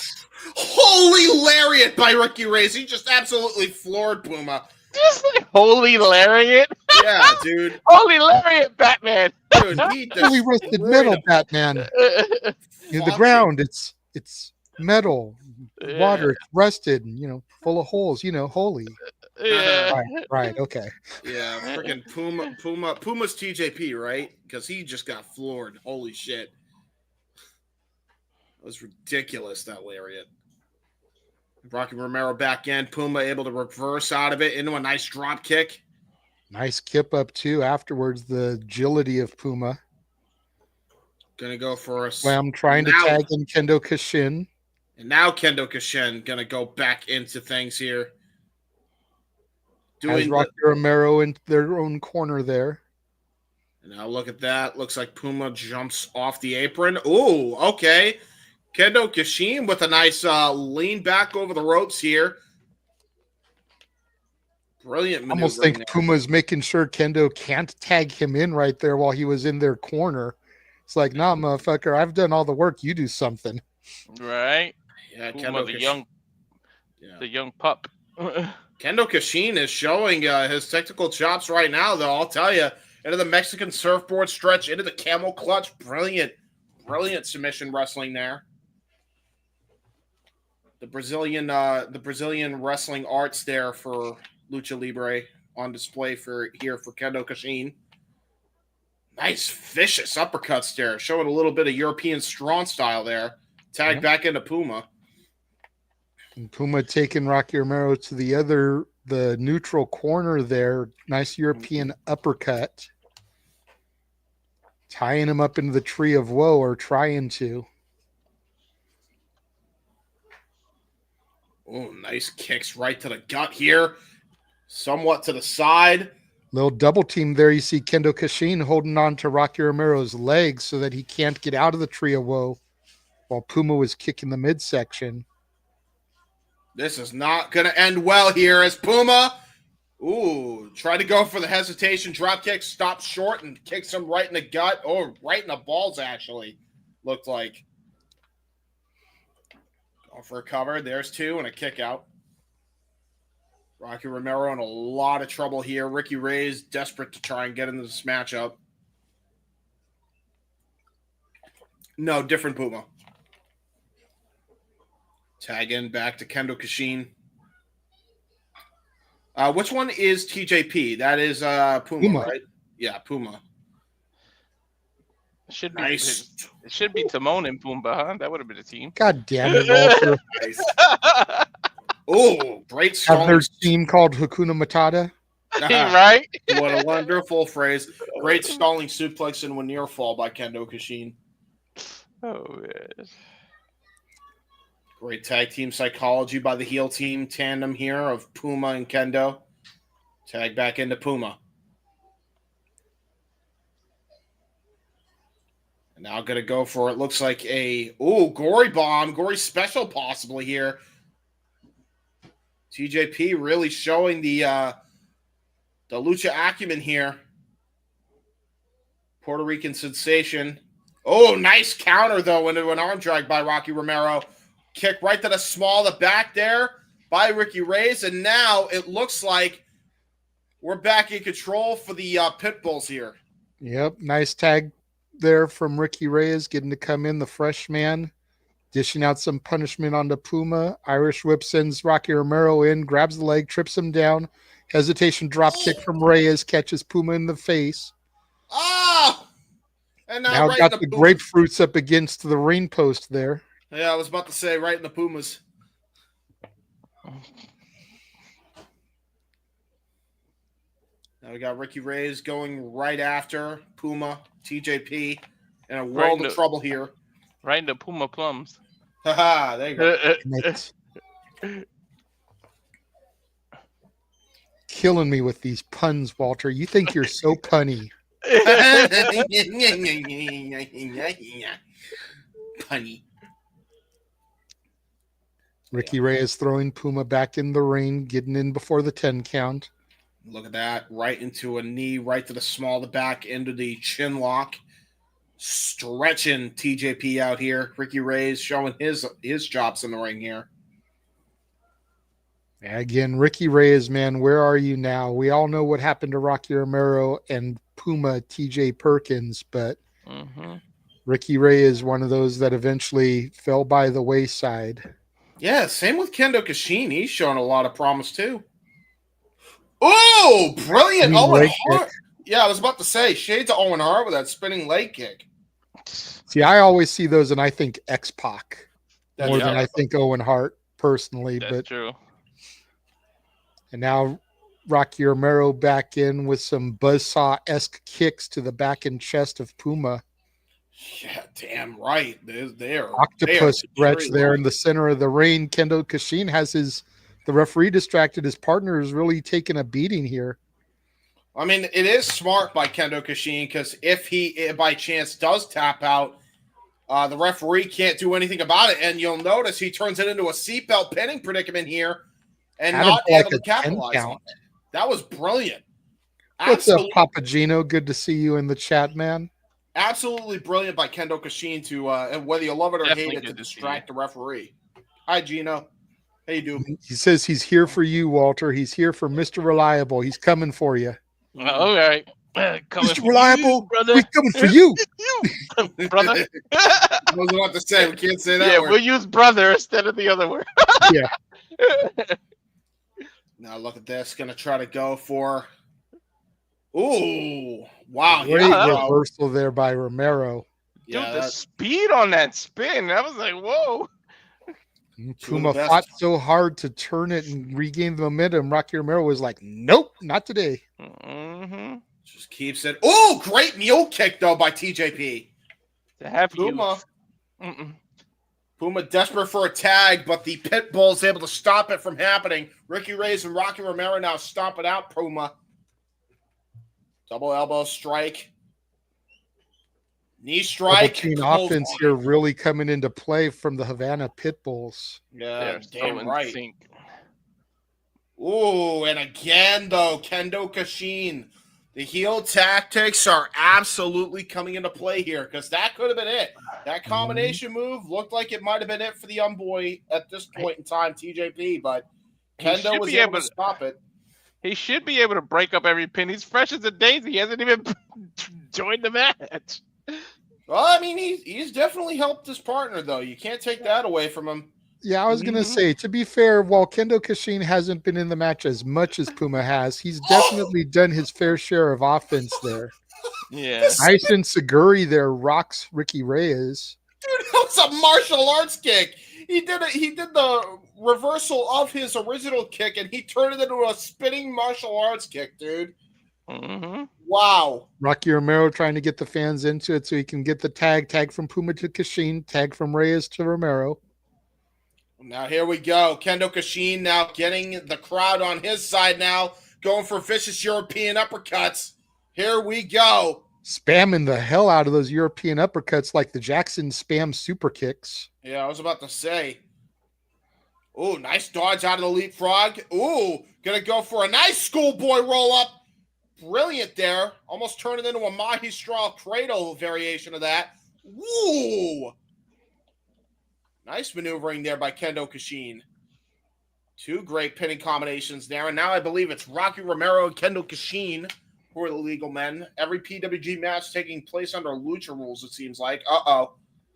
Do-si-do, and around they go.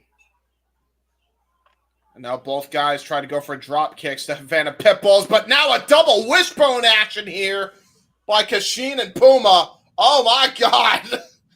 That's something you don't see every day. That was You've seen people do the wishbone and make a wish, but you've never seen a tag team wishbone another tag team so that both men are getting wished. Yeah, I was about to say, make a wish. Now, ooh, nice Hurricane Rana there by Ricky Reyes. Or no, that was Rocky Romero. Tag in now to Ricky. Yep. Trying to go for a clothesline is Ricky Reyes. Got countered by Kendo Kashin. Nice Northern Lights by Ricky Reyes. Into a cover. There's two and a kick out by Kendo.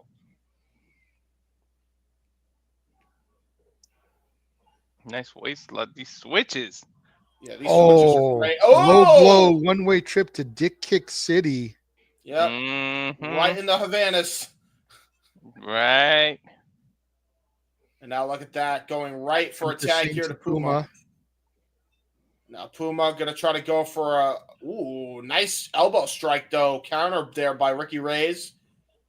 What the hell is that pinning combination by TJP? He was holding his hands, right? Yeah. That was an innovative backslide cover there. Nice tilt-a-whirl backbreaker, though, by the Havana Pitbull. And now Ricky Reyes into a nice powerbomb tilt-a-whirl. There's 2 count only. Shockingly, Puma able to kick out. That was brilliant there by Ricky Reyes. Yeah, nice spinning sit-out powerbomb there. To your point, Rocky Romero now gets the tag, comes in. You too, Pop Gino. Have a good one, man. Now look at this. Going to try to go for another powerbomb here. Maybe a gory special here. Razor's Edge. Powerbomb there by TJP into a cover on Rocky Romero. I can't believe that wasn't it. Yeah, no shit. Me neither. There's a lot of different moves here that we've seen so far. Great lucha tag match here. This is only the 4th match, by the way, y'all, out of 9. Yeah, you know. We're not even halfway through tonight. And you've already seen so much innovative shit. By the way, great deadly dive there by Rocky Romero, able to toss him off the turnbuckle. There's that headbutt. Oh, he got countered. Got countered into a cravat lock.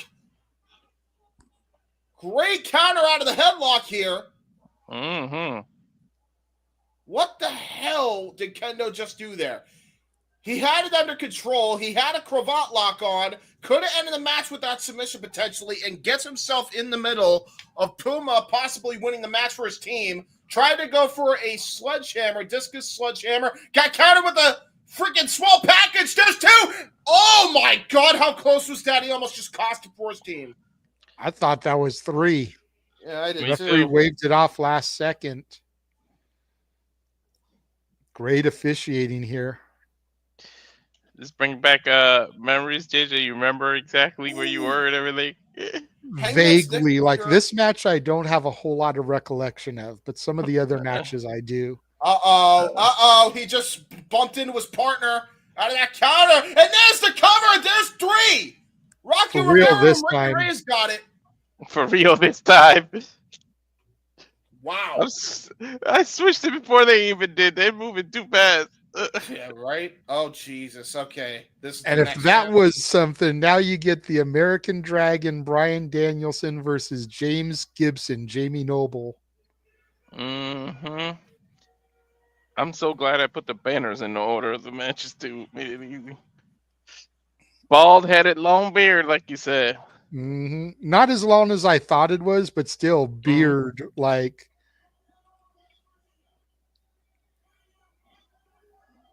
Without his girlfriend, huh?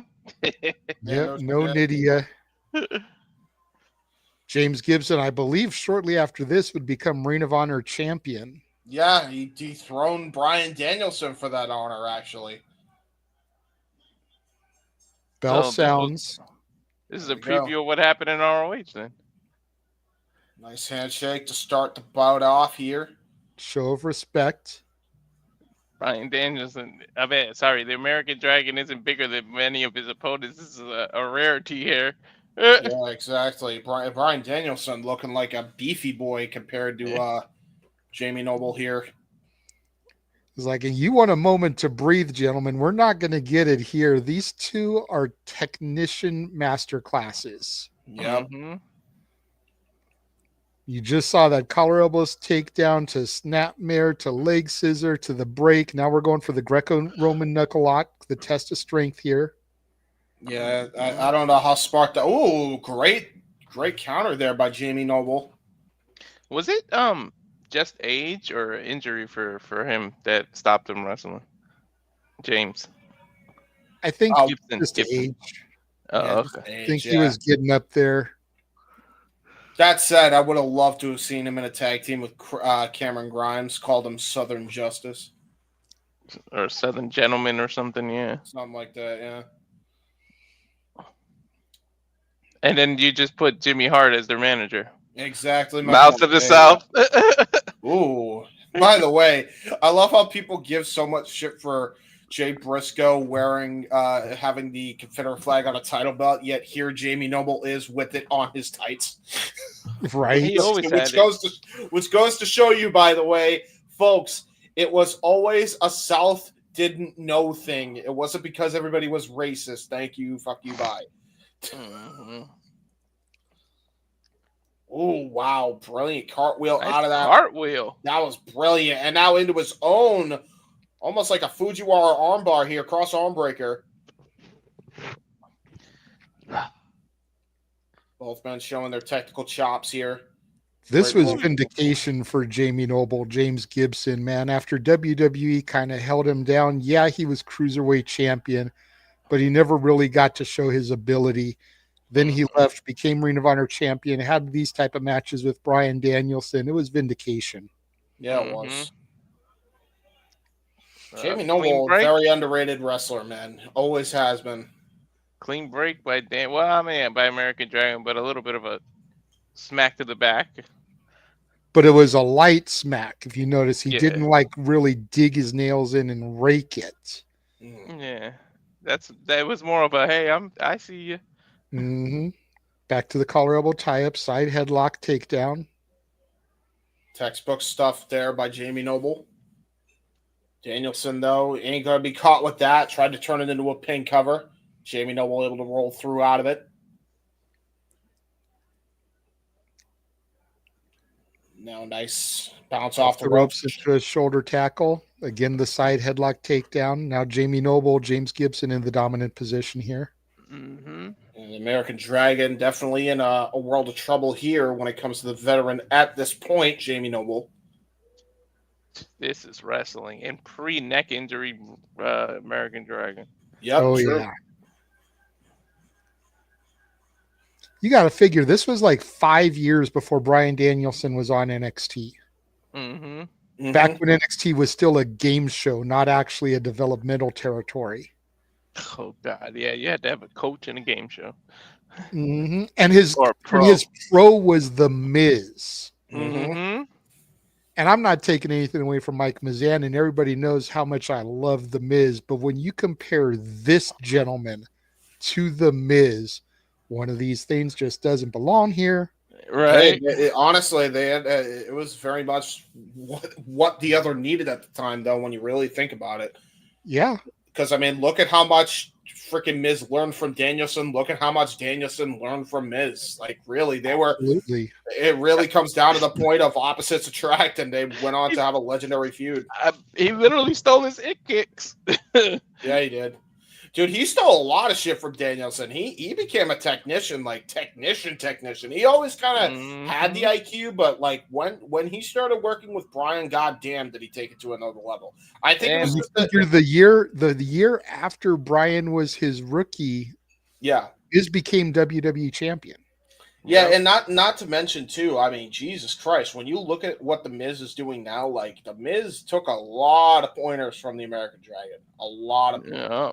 And from when he did that little stint with Flair, he started using submission moves. He learned a lot. Yeah. Mm-hmm. Yeah, man, he got a lot of pointers, man, and he's still using them to this day. It's actually kind of a shame that he's not challenging for singles gold right now. Stuff starting to pick up a little bit here. What to say, man? Like opposites definitely attracted. We're gonna get a lot of reversals. I can see this coming. Oh, yeah. Again, this is a technician's master class. Mm-hmm. You know, when people talk about, you know, oh, you want to get into wrestling, what matches should you study? People say Flair and Steamboat. People say Brett and Shawn, the Iron Man match. People may say like Angle and Michaels. This is definitely up there as well. Danielson versus James Gibson. Yeah, great toss out of the ring, by the way. That was a powerful toss by Danielson. And again, you go back here to this point in time and you look at this. Oh my God! Double axe handle by the American Dragon. Not something you see him do often. Go ahead, JJ. I made sure to pause for that spot, but you go back and you look at this, and James Gibson is the one that's been to the dance at this point. Yep. Bryan Danielson at this point in his career had not. But you look at their ability, and in some ways you look at Danielson as like he's far beyond where Gibson is at this point. How was he not there yet? Yeah, exactly. And by the way, let's just point this out as well. I mean, look at Danielson, man. He looks like a young Gabe kid. Wow, there's that back flip. I'm kind of glad Danielson, vintage Danielson. Yes, I'm glad he wasn't at the dance at that point because they would have ruined him. Like I'm glad he came when he came. That's fair, but you think about the damage he did to his body in the 5 years between this and that. Yeah, true. You know, he jacked up his orbital. He was supposed to be the first NWA champion after the TNA era. Promo pictures were taken of him with the 10 pounds of gold, and then he jacked up his orbital socket. Mm-hmm. Ended up being the best thing that could have happened for Scrap Iron Adam Pearce, the current Raw GM, because he got that spot after already being eliminated in the tournament and became one of the most defining NWA champions of that era. But it was supposed to be Bryan Danielson. Look at this, by the way. Mexican surfboard stretch, another trademark of Bryan Danielson. Eddie Guerrero made that. Well, the Guerreros made that move very famous. Mm-hmm. But Danielson is definitely right up there because, man, look at the way he's got this in here.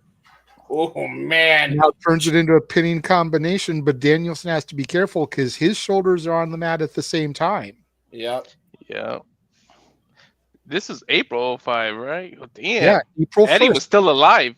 Shit. It was 20 years to the day, Walter. Not to the week, not to the month. Yeah. To the day. This was April 1st, 2005. Yep. Yeah. That's crazy. Yeah. Eddie was still alive because he passed away in November, right? Yeah, he would go on to have a singles match with his tag team champion partner Rey Mysterio in that Mania. Great single leg crab here by Danielson. The only match that I think comes close to Brett versus Owen as far as greatest WrestleMania opener of all time, Eddie versus Rey from Mania 21. Yep. Yeah. And so there's trademark Brian again. I have till 5. I'll just say this, man. Like, you look at these guys and you look at what they were doing. You know, I'm glad in retrospect that they did not get called up until they did to the main roster, to WWE, to the big dance, because look at what they did with it. Look at what they did with cruiserweights, guys this size back then. But dude, man, for real, I wish Vince saw what the hell was going on here and opened his effing mind when you're seeing stuff like this. Because, damn, dude. And look at that. The 1-2-3 kick by Danielson was picture perfect. Like, these guys knew the industry, like, inside and out. Like, this should have been... A lot of these guys should have been on the roster at this point. TNA, WWE should have been taking notes on hiring these guys. The fact that they all had to go to Ring of Honor. Hell yeah. Come the on. one advantage, to your point, James, about them not being signed at this point is they were able to change the industry. Yeah. The wrestling industry would not be where it is today if these guys hadn't been on the independent circuit at this time. Sure. You know, again, look at Kevin Steen and El Generico. You know, Kevin Owens and Sami Zayn. Look at Sabin and Shelley. Look at Styles. Granted, some of those guys were in TNA at the time, but because they were able to do these type of things in their downtime on the indies, they were able to cultivate a style that exists and was able to help found AEW. And almost get a cult following, if you will. Like, they made the wrestling booming. But that's my thing, is that, yes, while I agree that they should have been on the indies honing their craft, and God knows they could have gone a few more years in the indies, it never should have taken them as long as they fucking did to get these guys in there. That's my point. Like 07 latest for Danielson. 07 latest Danielson in there. The buzz was definitely going around because if you think about it, there was a Bola tournament, and I forget what year it is. I could do the research here before tomorrow. But there was a Bola tournament here at PWG that had Fit Finley as a member of the tournament. By the way, these martial arts kicks are crazy by both guys here. And if you think about it, shortly after that Bola tournament, Hero got signed. Claudio got signed. You know, becoming Cassius Ohno and Cesaro respectively. Yeah. When you figure a few years from there, you had Generico and Steen get signed. Yep. You know, so the buzz was definitely going around. It's just a matter of the people that were in the talent relations, talent scout positions, like your Finleys, like your Regals, that went through this nickel and dime independent carny circuit to make their names before they got put on, that knew where they needed to look for the next crop of young talent. And Vince wasn't having any of it at the time. But because timing Vince is everything. No, Vince was so inside his bubble, like Bruce Pritchard, like Michael Hayes, Sean Laurinaitis. like all the people, like Laurinaitis. But because these other names, like I said, Finley, Regal, made their way through that circuit, they knew where to look. Brett Connor, his weight there, got a 2.5 on Danielson. Off of that Saito back suplex from the top rope. Nice neck breaker by James Gibson. Whoo. Yeah, this it does aggravate me. Like, I agree with you. It just aggravates me that it took that damn long. Because again, like, I would have had a field day having these guys involved in the industry. Like, yeah, you know, you would have had a field day with all these guys, especially in 07, where they were starved at that point, WWE, for talent. But timing is everything. But at the same time, were they? Yeah, were they? That's the thing to think about. In 07, Triple H was still wrestling. Shawn Michaels was still wrestling. Edge hadn't gotten injured yet. Orton and Cena were at the top of the game. Batista was still around. There was nowhere for these guys in that card. I was just about to make that point. No, wrong though, and I you forget. And they had no cruiserweight division either at that point. No, they did. Smaller guys. Well, yeah, they killed the cruiserweight division, but in 06, 07, ECW was a thing. If they actually treated it serious, those guys would have fit in like a glove for ECW. Okay, but you just said the magic words. If they actually treated it serious, Right. Well, it just goes back to clearly they didn't. When the first thing on ECW on Sci-Fi was a fucking zombie. Yeah. Exactly. Vince McMahon, everybody. Timing is everything, and had they gone then, they might not have been who they are now. Butterfly suplex by Danielson. Like I said, that's the benefit, is that they were able to help change the game at this level, so that when they got on, it was already better than when they came in. Great butterfly We'll suplex. talk about leaving the business better than they found it. By the way, Dragon Sleeper. It was already getting there when they got on. Go ahead, James. Sorry, I was just saying Dragon Sleeper by the American Dragon. You have to call it. Had to say it. Yes. Dragon Sleeper by the Dragon. And now Jamie Noble here with his counter. Nice suplex takedown there by Danielson. Danielson always looked so weird with the Mountain Man beard. Like, if you look beyond the beard at his face, dude looks like he's 15 years old, but then he's got the beard of like a fucking Grizzly Adams. Yeah, right? The fuck? Love you, Brian. You've always been good to me and my people, but damn, bro. Now we got Brian gonna try to go for, oh no, the Saito suplex attempt number 2 here from the top rope. Making sure to give a little bit more back punishment. Jamie Noble in a world of trouble here. Gonna get all of this, it looks like. Jesus almighty Christ, he bounced like a basketball off the mat.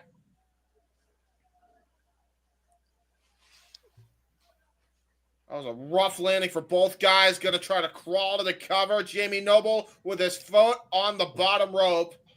Referee Rick Knox actually noticing it, making the right call. Rick Knox wasn't always a crooked official. Uh-oh. Gonna go for the diving headbutt. Shay's a Dynamite Kid. Oh, my God. Jesus. Damn near across the entire ring there. The air that Danielson got. And now look at this. Jamie Noble with a running knee strike. Shades of his mentor, William Regal. And now look at this. Brain buster. Sheer drop. Into a cover. There's 2. And Jamie Noble barely gets a 2.5 count. James Gibson, man. James Gibson. It's all good. It's all good. I'm just teasing. I'm calling them by the names that people will know them as, just in case. I know. I'm just teasing. Noble trying to go for, looks like Cloverleaf. a Texas. Oh. High elevation, too, it looks. No, he sits down with it well. Okay, I thought he was going to go for like the elevated Cloverleaf. Yeah. Ain't he from Virginia? He ain't Texas. Yeah, well, you know, the Virginia Cloverleaf. There you go. The lasso from El Paso. the lasso from Virginia.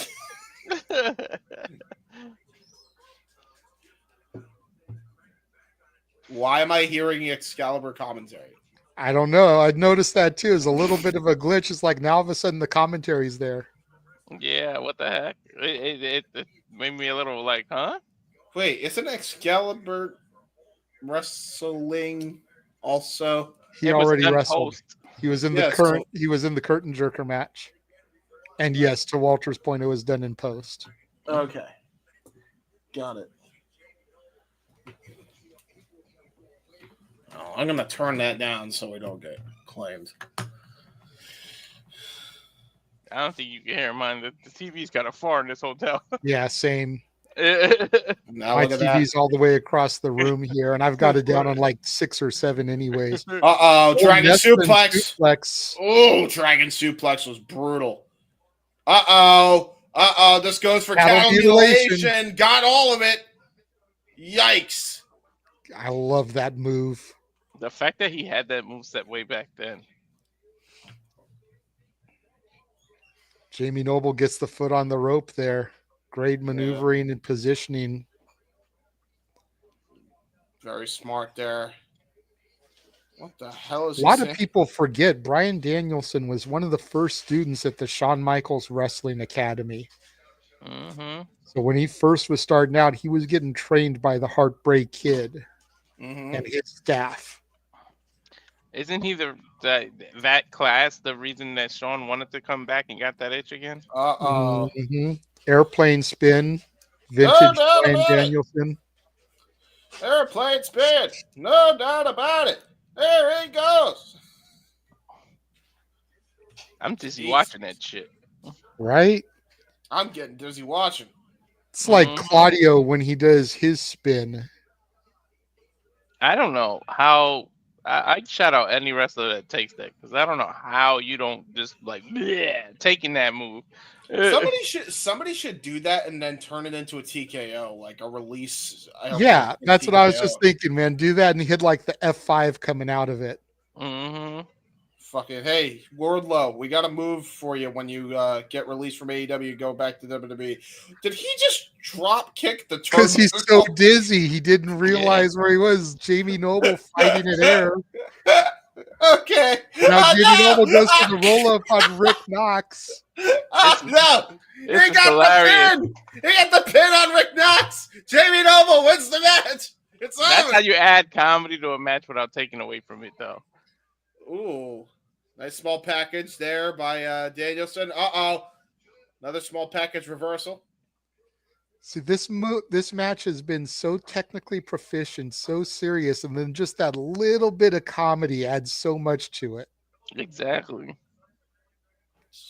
Onions have layers, so do wrestling. Nice counter, and James Gibson with a win against Danielson.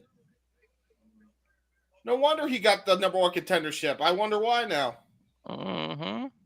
Next match, Quicksilver, Scorpio Sky, and Frankie Kazarian versus Joey Ryan, Scott Lost, and Chris Bosch. So we got Babyface Frankie Kazarian. So we Quicksilver and Scorpio Sky, known as the Aerial Express. Chris Bosch and Scott Lost, known as Arrogance. Joey Ryan and Scott Lost at one point were known as the X Foundation. You see the JR on his tights there, very much in the vein of the DC logo. I see. So we have the arrogant people versus not so SCU. Yes. I got you. Long before there was an SCU, yes.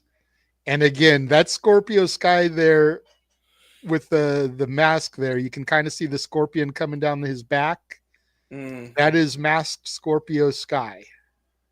So we have something you guys have never seen before. Nope. And then Quicksilver, his partner. This is a weird ass freaking Silver group. and Scorpio. What the? I always loved Sky's mask, man. I would love to get my hands on a Scorpio Sky mask. And then look at Frankie Kazarian with the long ponytail, the short trunks. And now here comes Lost. Yes, Scott Lost is going to talk. Chris Bosch there with the Superman logo and the fringe on his tights. Scott Lost now is actually doing comic books. He's a graphic designer doing artwork and graphic novels. Oh, good for him.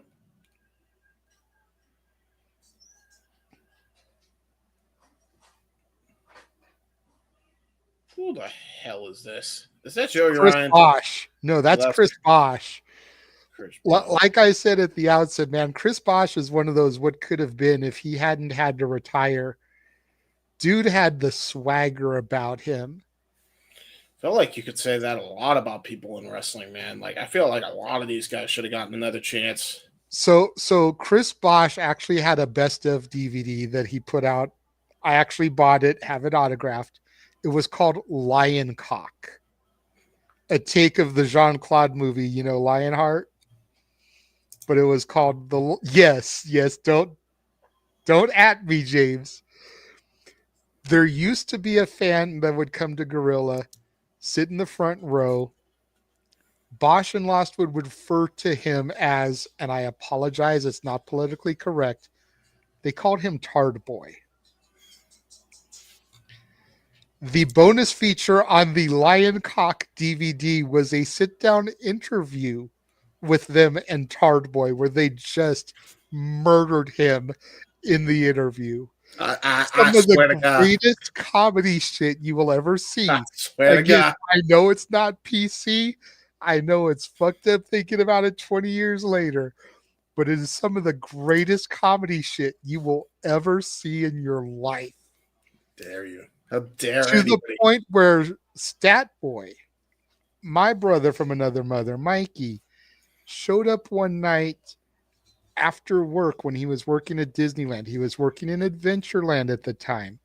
They called him Indiana Tard Boy because he straight up was looking like the Indiana Jones attire. The hat, the leather jacket, the whole nine. There was supposed to be a sequel to the Lion Cock DVD where they did the same thing with him as the bonus feature, an interview with Indiana Tard Boy. Never came to fruition. This is all real shit that I'm spewing. If you doubt me, ask Jeff. I don't doubt you. If you doubt me, ask Stat Boy. And damn you guys! Wow. I was ordering room service, and all I hear in my ear is Tard Boy and Indiana Tard Boy. And I'm like,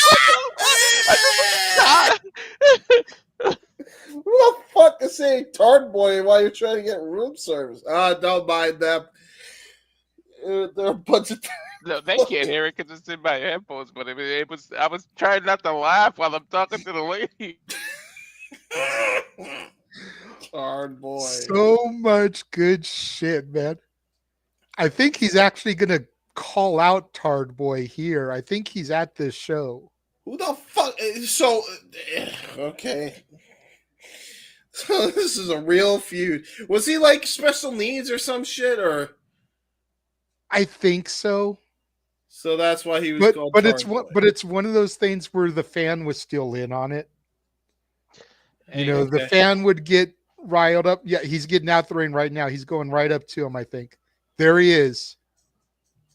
Tard Boy. There he is. Tard Boy. Okay. Well, hey, I mean, Eugene was a thing in 05 in WWE, so, I mean. And that is Tard Boy.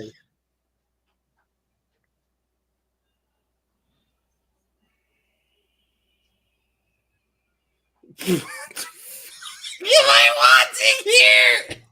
This is not okay. It's Tism Tuesday now. Fuck off. It's not Tism. Tism happens on a Saturday now. It's not a Tuesday. That's for tacos. All right? Hey, it was a good segue to get you to plug your thing. Yeah, just check out my spaces. Wrestling with Tism every Saturday. What the fuck am I watching? Dude is face to face with Bosch. He's not backing down. He's not giving an inch. You got to give him some credit here for the way he's handling himself. Because number one, how many people would buckle in that? Bosch has got the entire Jewish community center now chanting Tard Boy. What did he say about pull-ups? I didn't really hear him because I was laughing. I haven't turned down too much. I can't really hear the whole thing either. But it's just, you got to figure this whole time you've got the Aerial Express and Frankie Kazarian in the ring. Like, what the fuck am I dealing with? Even Joey Ryan, for as polarizing as he is now, he's just kind of there on the apron. It's all Bosch and Lost. Oh, shit. And it's primarily Bosch. So it's like, you got to give Joey a little bit of credit for kind of staying out of it, even though they're his partners. Dude. You know what I mean? Like, well, this is funny. This is before everybody became so damn sensitive. That's what I'm saying. It was a different time. It's 20 years ago. It wasn't right then, but it wasn't as wrong as it is now, if that makes any sense. Mm-hmm. Because to Walter's point, in 2005, 2006, Eugene was a thing. Eugene was about to get his ass handed to him in 2 nights by Muhammad Hassan and Davari, to the point where Hulk Hogan came out for the save. Mm-hmm. That's the time we're living in professional wrestling. Let's keep that in perspective as we watch this. I remember. And now I just seen his tag team partner scream at another dude. Frankie's Kazarian going to the outside, Sky to the outside. It looks like Quicksilver is going to start things with Chris Bosch here in the ring. My brain can't get that image out of my head now. And there's the bell. Oh, fucking goddamn Excalibur. I don't need to hear you. Yeah, my brain tie up here from Quicksilver and Chris Bosch. My brain fried. My brain just fried.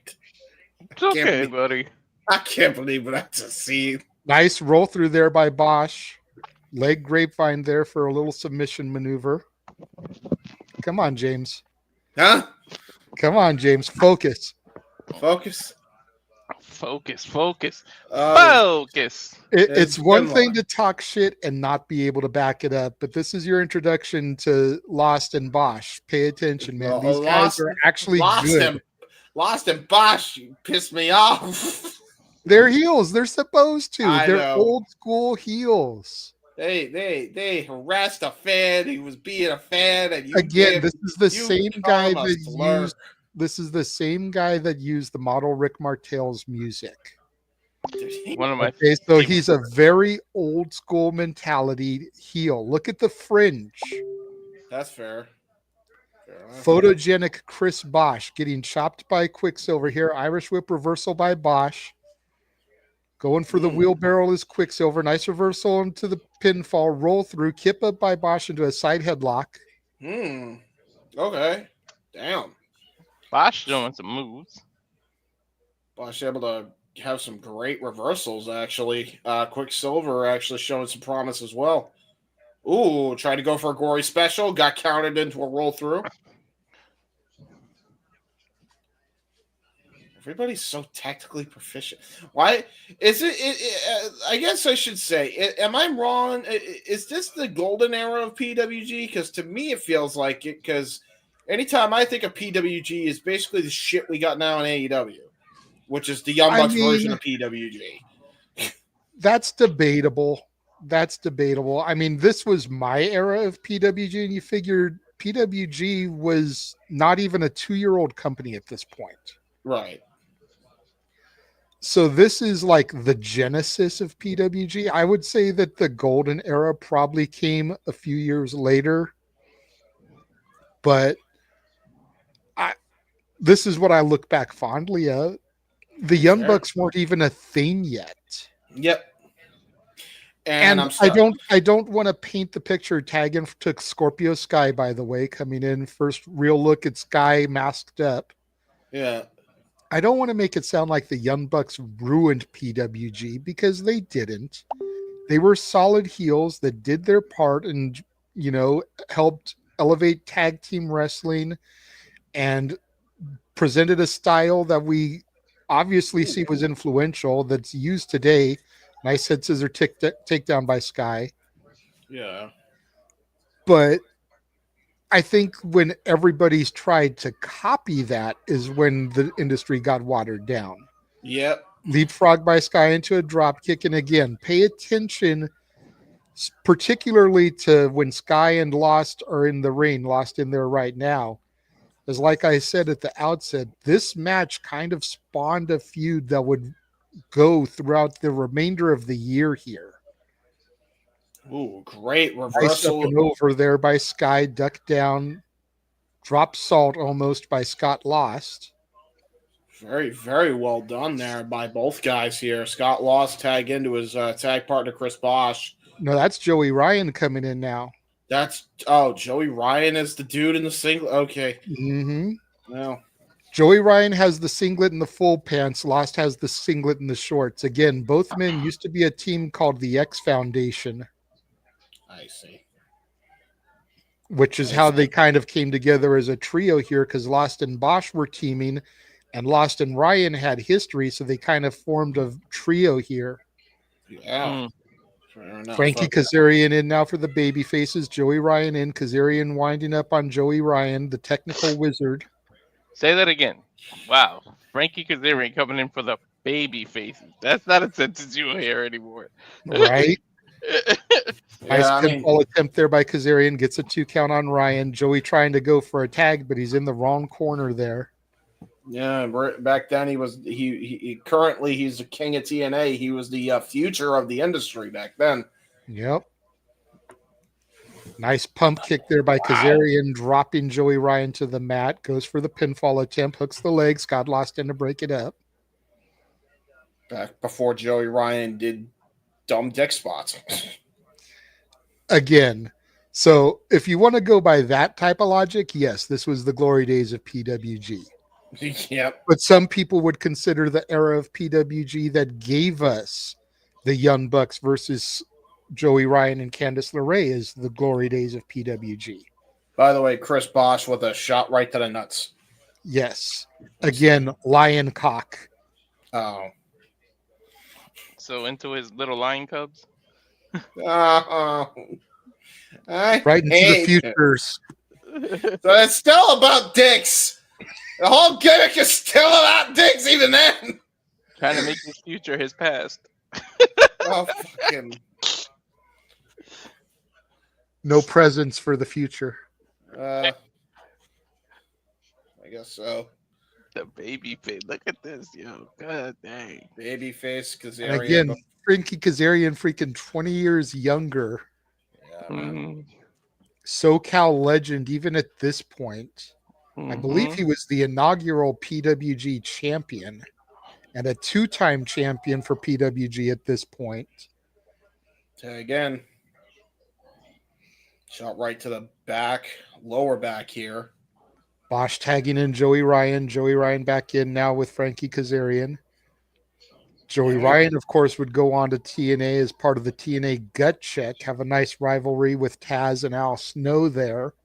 It was a great drop kick, by the way, by Joey Ryan. Yeah, that was high, too. Here comes Scott Lost for a little bit of illegal activities. Referee didn't see it, doesn't know there wasn't a tag. Just has to take the word for it. I was going to say, but he lets it go. What was that, a water bottle? Yes, it was. What the fuck? Chris Bosch grabbing the water bottle there that had fallen into the ring there. To be fair, he's thinking about Frankie Kazarian. You don't want to land on that thing. I was about to say, yeah. I mean, hey, listen, that was the only botch I've seen all night. In fairness, like legitimately, I don't think I've seen one botch this whole fucking show. I mean, fair enough, it is a taped show, but again, like I haven't seen any hard cuts. Ooh, that was a brilliant maneuver there. Chris Bosch into a drop toe hold into the knee onto Chris Bosch. Why the fuck? Can people watch back this era of PWG and just study this shit?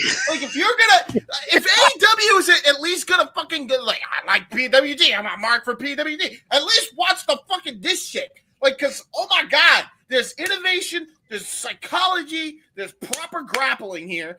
This is what you should be watching. Take notes. That was a nice double team move. That was brilliant. The chemistry between Bosch and Lost was next tier. Yeah. If AEW had existed at this point, I bet you they would have been AEW tag champions. Yeah, I agree. They weren't going to make it to the E. Their shtick was too X-rated for WWE, or at least R-rated. Yeah. But AEW, man, they could have been tag champions. TNA, they could have been tag champions. The fact that they never got an actual shot at TNA, at least, is crazy to me. Yeah, that's just a simple I believe move. Scott Lost won a Super 8 or a Super Junior tournament around this time as well. Yeah, it wouldn't surprise me. Scott Lost in now with Frankie Kazarian, unloading some right hands, backs Frankie into the corner. Irish whip sends him into the other corner. Scott Lost with a torpedo. Wow, that was a brilliant spear into the corner. The torpedo. Wow, okay. Yeah. I appreciate doing this, but at the same time, I look at this and I'm like, I'm pissed. Because, like, why aren't you watching stuff like this back then? You know what I mean? Like, because now I have a whole new appreciation for PWG pre-Bucks. I'm going to be honest. Nice scoop slam from Chris Bosch onto Frankie Kazarian. Ooh. Fist drop to the dome. Very DiBiase-esque, that fist drop. Tag into Joey Ryan.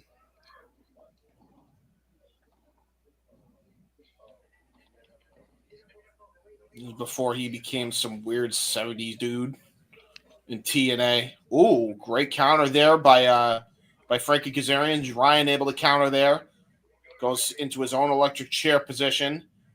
And Frankie Kazarian just smashing right up top the Chrome Dome here. Uh-oh. Doomsday Device drop kick. Oh, no! But it turned into a Poison Rana accidentally. And that just hurt Joey Ryan. Uh-oh. Great offense. Great tag team offense here by the X Foundation. Yeah, except the problem is that offense inadvertently hurt their partner, Joey Ryan. Yeah, but who's worse for wear? Look at Frankie Kazarian. Joey Ryan's closer to his corner. Roll through from Kazarian, gets the tag. Tag from Joey Ryan. Uh-oh. Arrogance and Aerial Express both in the ring now. There we go. Wow. Nice double kick there. Oh, I wonder where we've seen that before. Hi, 2K. How you doing? Or actually, SmackDown versus Raw. How you doing? Oh, what the hell? Casadora into an Insecurity before he even completed the Bulldog. That was innovative again by Quicksilver and Sky. Oh! Freaking wheelbarrow Fame-Master combination. Nice super kick, though. Great break up there by Joey Ryan. Oh, Scorpio Sky with a nice drop kick to the mush of Joey Ryan. Yeah, I was about to say, that was a shining wizard almost. That's basically what that was. Kazarian bringing Scott Lost in now. Kick to the midsection from Lost. Ooh. Step over in Seguri there, rocks Kazarian. Yeah, nice Trouble in Paradise spinning kick. Chris Lost really showing his wrestling acumen here. Now looks like Lost known as the professional back in these days. Yeah, he's definitely showing how professional he's being here. Though. This is where it always gets dangerous. Gonna possibly go for a Tower of Doom. This is not looking good here. Walter's favorite spot. Mm-hmm. Oh, God! And Frankie Kazarian takes the worst out of all of it. Yep, he was the one that got the vertical suplex there. Standing ovation from the fans here in the sweat box after that athleticism. Yeah. Hell yeah.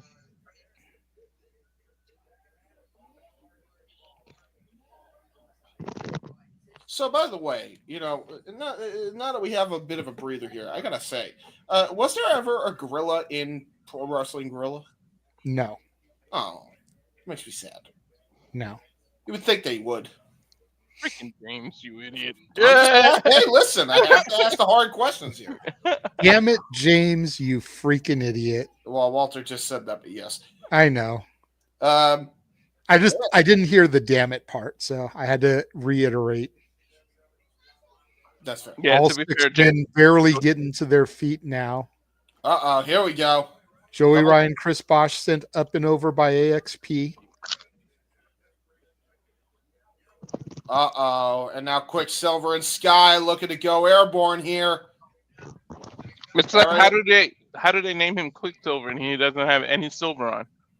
No, there's silver on his mask. Yeah, I it is? that. It's just lighting. It kind of flushes it out. But he's got silver on the mask. So Aerial Express takes to the skies for a double taker dive, but I think Quicksilver, smashed his knee on the chair. That was a bad hit. Oh my God! Look at him clutch his knee here. That was a rough go here. He immediately clutched it. Yeah, that was a bad landing for Quicksilver, dude. Wow. Quicksilver throws Bosch into the ring here, trying to bring the action back in. Maybe it was Scorpio Sky. I thought it was Silver. Hooks the leg, 2 count.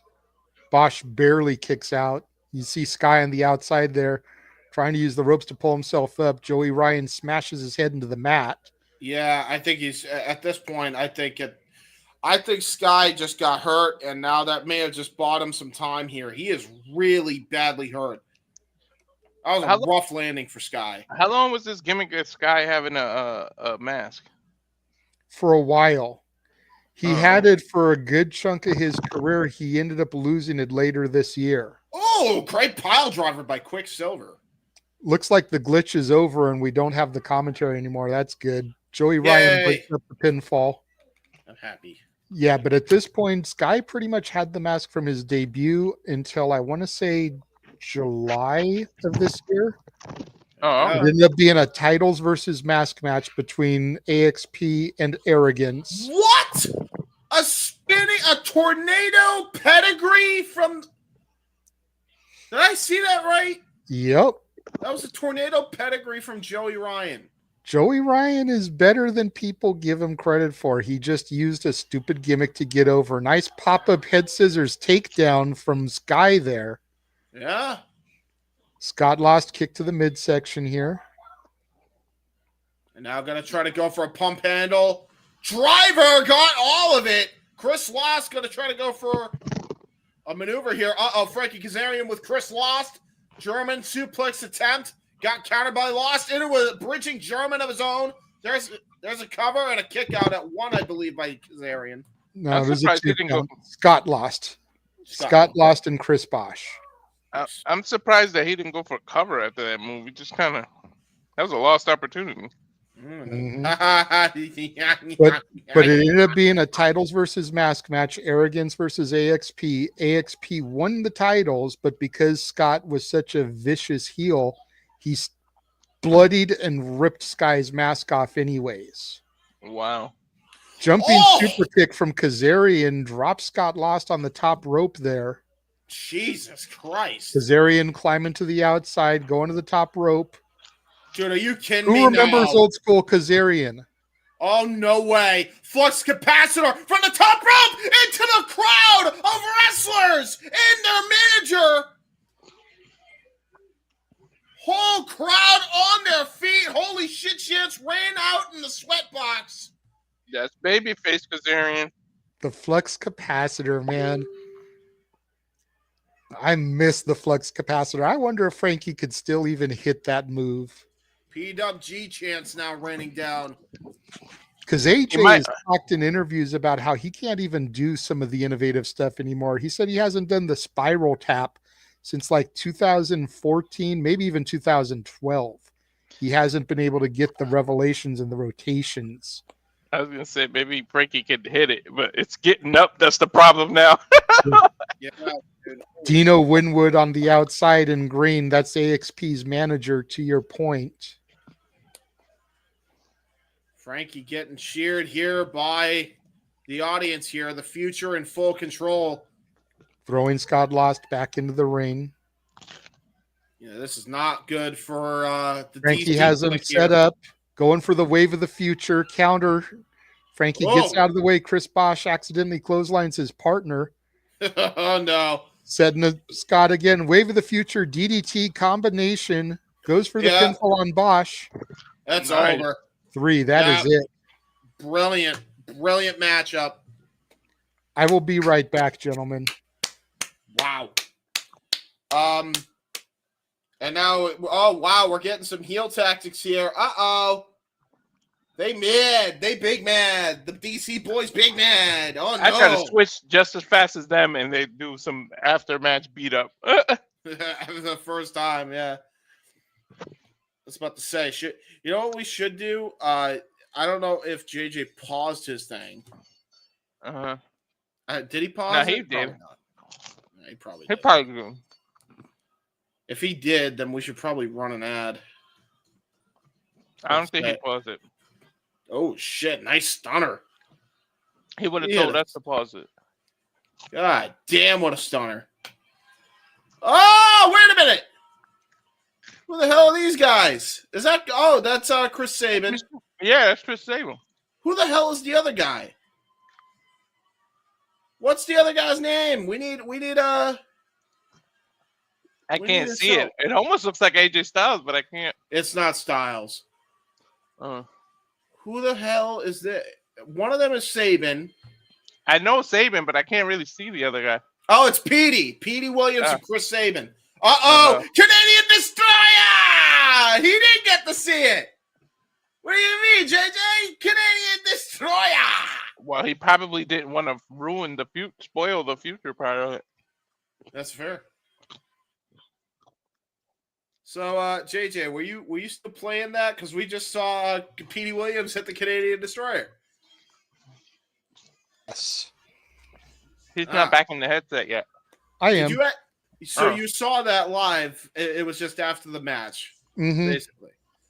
Should we pause here before we get to the Alex Shelley Daniels match so we can run an ad?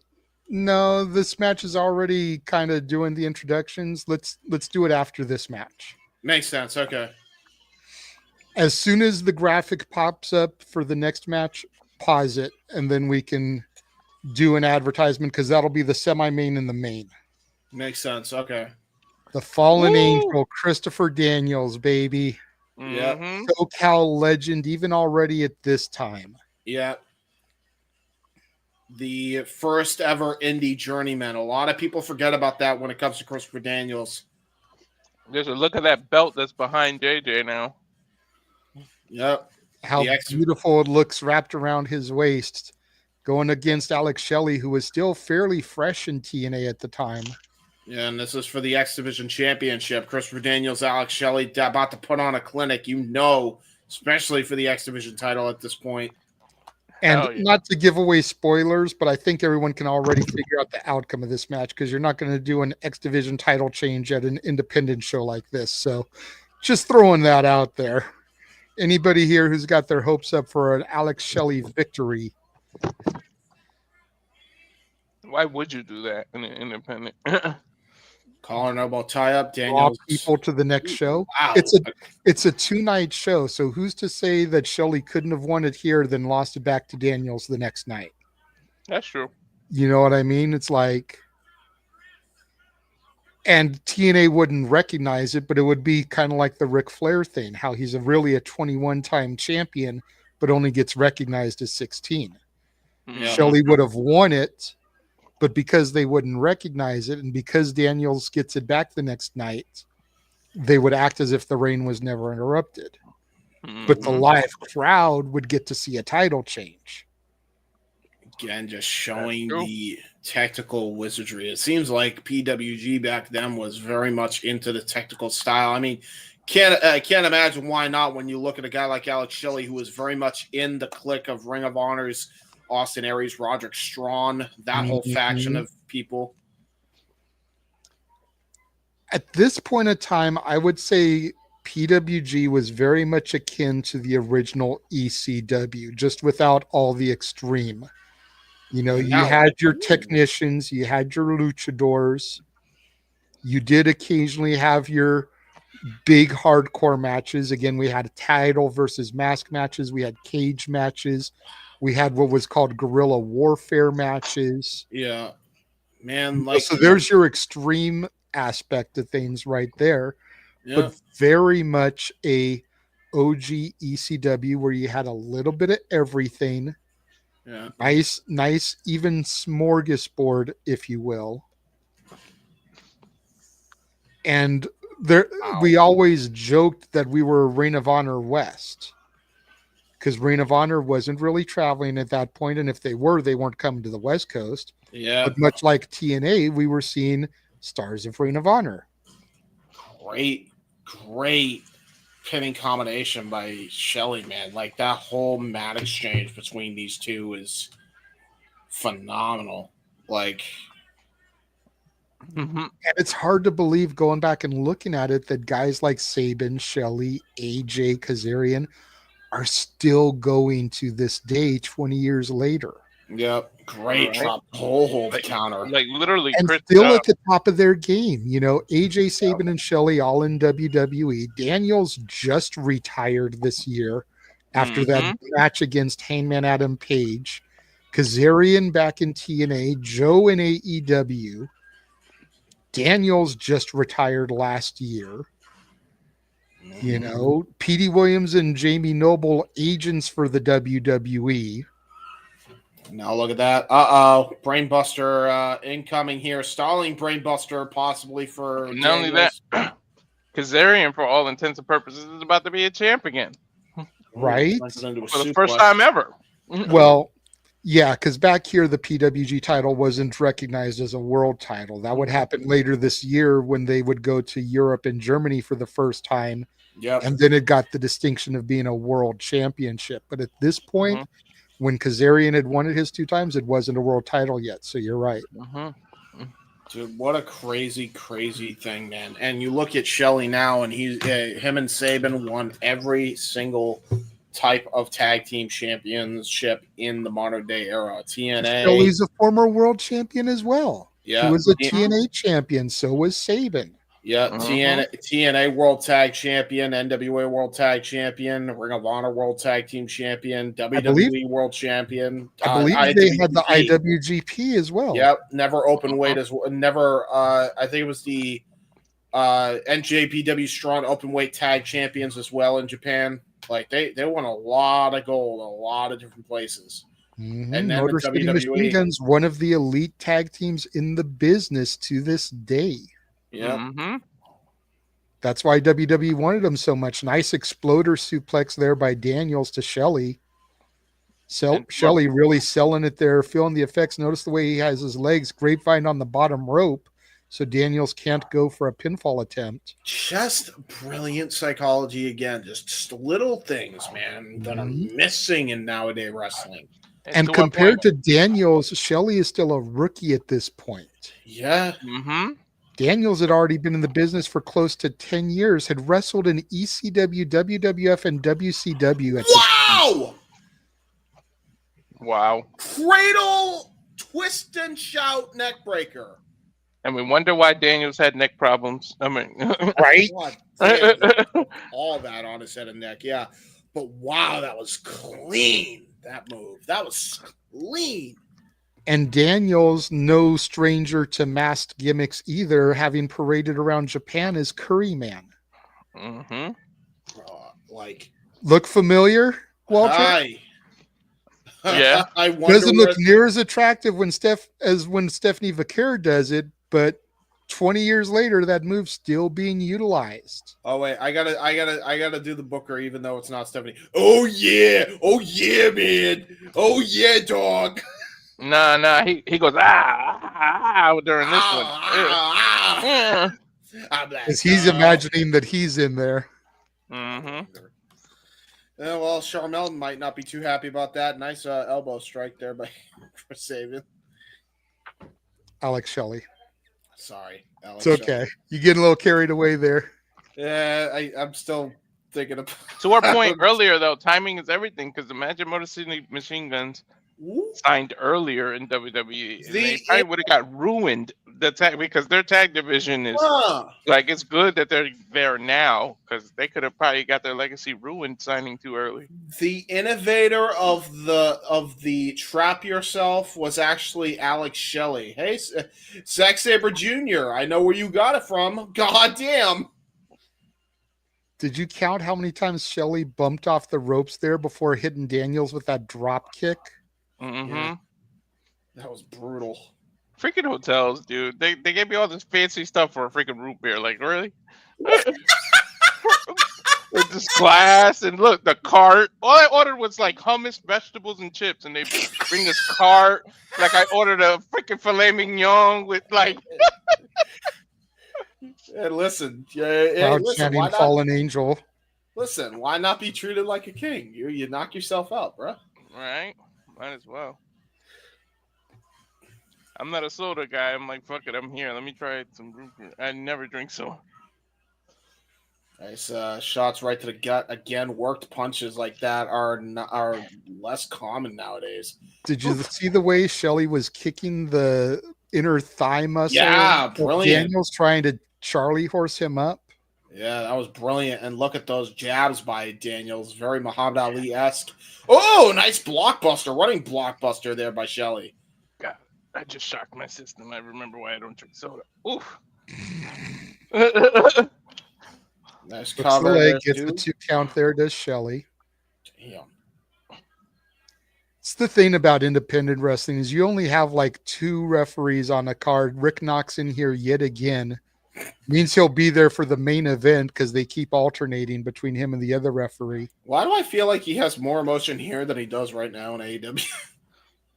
It's because back here he was doing it because he loved it. Now he's got the soul sucked out by doing it for a paycheck. I was just gonna say now it's just a paycheck. Yeah, probably. Nowadays he's like, oh look, another moonsault. That, and I'm sorry, and I'm not trying to clown. No, if you watch this back, I'm not trying to clown. But when you've got a referee like Aubrey Edwards who over exaggerates her in-ring movements, you kind of got to undersell some shit to try to balance it out. I was about to say I don't think two wrongs make a fucking. I don't think two negatives make a positive in that case. I don't know what you're talking about. You got Aubrey being over animated and Bryce being over animated, and then you got Rick Knox being under animated. I don't know about that one, Doc. That's because Knox is just looking like, oh look, he's bleeding again. That's not new. Like I refereed Joey and Candace versus the Young Bucks. I've seen women blood pouring out of their skulls before. This is nothing to me. Right? I've refereed guerrilla warfare matches. I've refereed steel cage matches. Right? Oh look, another moonsault. Oh, why does Rick Knox look different too? By the way, because Rick Knox looks like he actually has some. Bro, did he have? No, I mean this though. Like, look at his face now and compare it to back then. Like, is he into plastic surgery or some shit? I don't know. It's been years since I've seen him. Yeah, he turned it from the Silicon Valley to the Silicon Valley. You know what I'm saying? Back in these days, we called him Baby Kane, and he legit would walk over and step over the top rope to get into the ring for the matches. Of course, he would. JJ has played it up. JJ has some inside stuff, but he's not his damn doctor, James. He's not gonna know. Great pop-up powerbomb by Daniels. Innovator of Daniels calling for it, says that's it. No, he's gonna be looking for the Angels wings here now. Ooh, wait a minute. Uranagi. Oh, best moonsault ever. Like JJ's gonna pop out of nowhere. You're like, yeah, so in 2007, Dr. Chris Adams, like, he went and put some silicone in the face. Got some fillers in his cheek of Rick Knox. Yeah. Hey, listen, Rick Knox there. Rick Knox changed it from the Silicon Valley to the Silicone Valley. You know what I'm saying? Kelly with the frog splash connects, hooks the leg, gets a 1-2, 2.5 count. Not bad. Frog splash by Shelly. Great. He had to reach deep to kick out, though. Did you see that? I always love seeing Daniels hit the BME, though, man. Then you look at Tiffany Stratton with the prettiest moonsault ever, and you can just appreciate it even more knowing where she got it from. Yeah, of course. Oh, wow. Going to try to go for the key crusher, it looked like. It did Alex Shelley. Nice front jawbreaker there by Daniels. Nice insecurity to follow that up. Going to try to go for Blue Thunder Bomb by Daniels. Ooh, only a 2 count. Once again, still can't get a 3 with a Blue Thunder Bomb even 20 years ago, Noah. Don't at me. Don't come at me, bro. Not even Daniels can do it. Nope. And what's crazy is we still have the main event with El Generico. I'm pretty sure he's going to hit it too. That's at least the second Blue Thunder Bomb we've seen tonight. And now I'm sure, like I said, I'm sure El Generico is going to hit one too. That's 3 on the same show.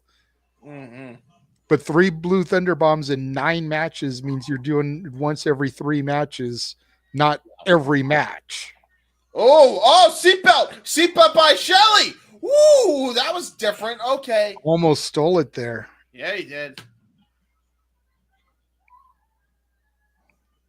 Nice counter into a nice roll through. Ooh, great jackknife there by Daniels. Great roll through there by Shelly. Nice savant kick right to the gut by Shelly. Right into the running forearm by Daniels. Seatbelt by Daniels this time. Almost got.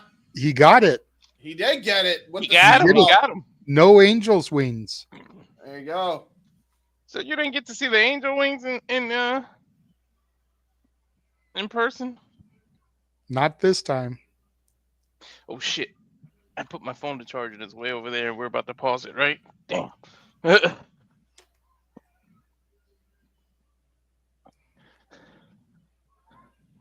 That was a great match. God Daniel's damn, setting up his match for night 2 right here. Look who's involved. Of course, it's a great match. Yeah, that's true. Young Shelley and, well, young-ish Christopher Daniels. He was a veteran even by this point. Right? Mhm.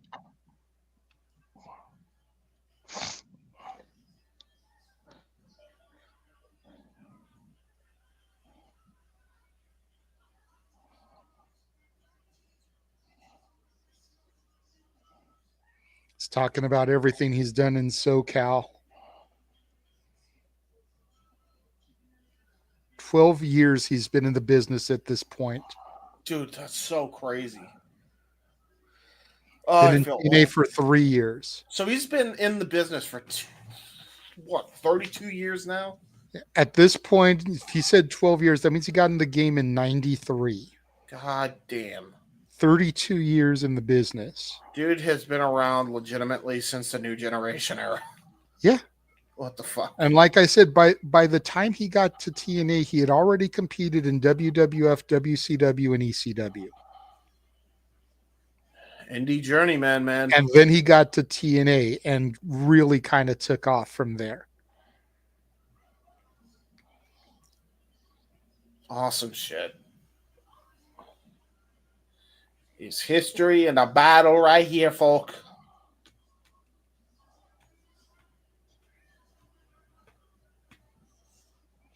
He's basically issuing an open challenge here to whoever wants to step up for night 2 to take a shot at him in the X Division title. Absolute swerve. Tard Boy accepts.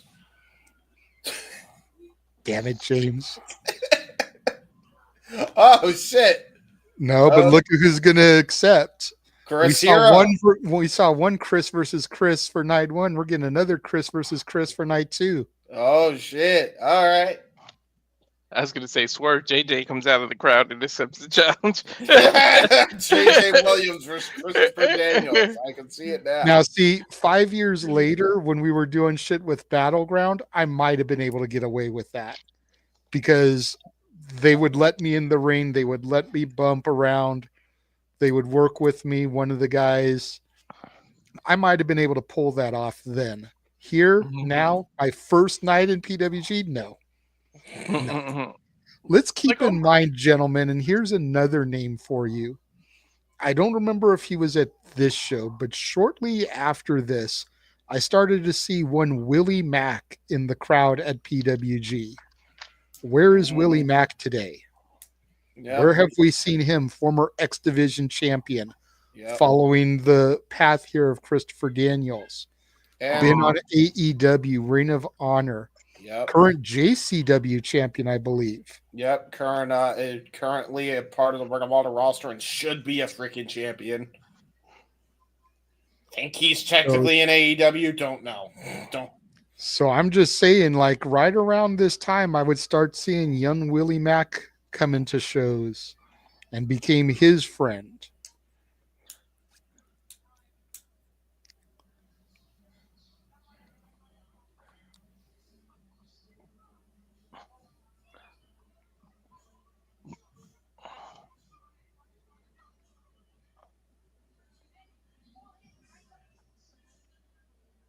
It's crazy, man.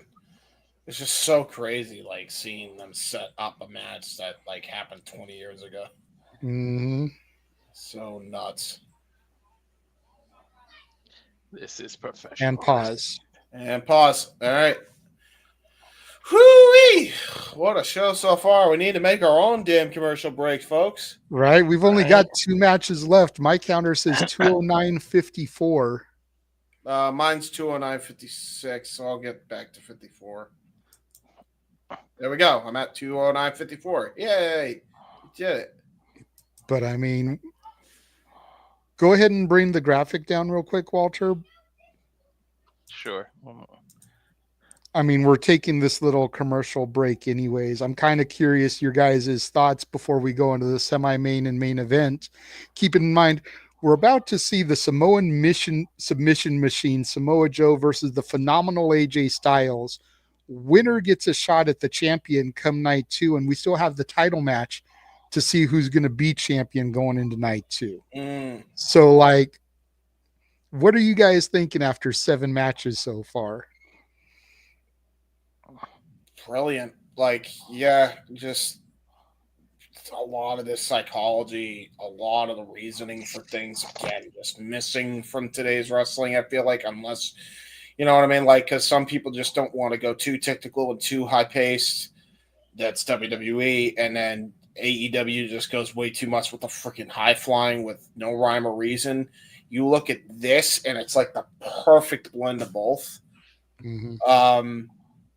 Yeah, I seriously, like, I have a whole new appreciation for PWG around the Sweatbox era, because like it is when you look at their psychology and you look at the people that were involved in the psychology of things, there ain't a lot of bad guys here. Like, there's a lot of talent here that's showcased that know how to wrestle, know the psychology of wrestling, know how to tell a story here in wrestling.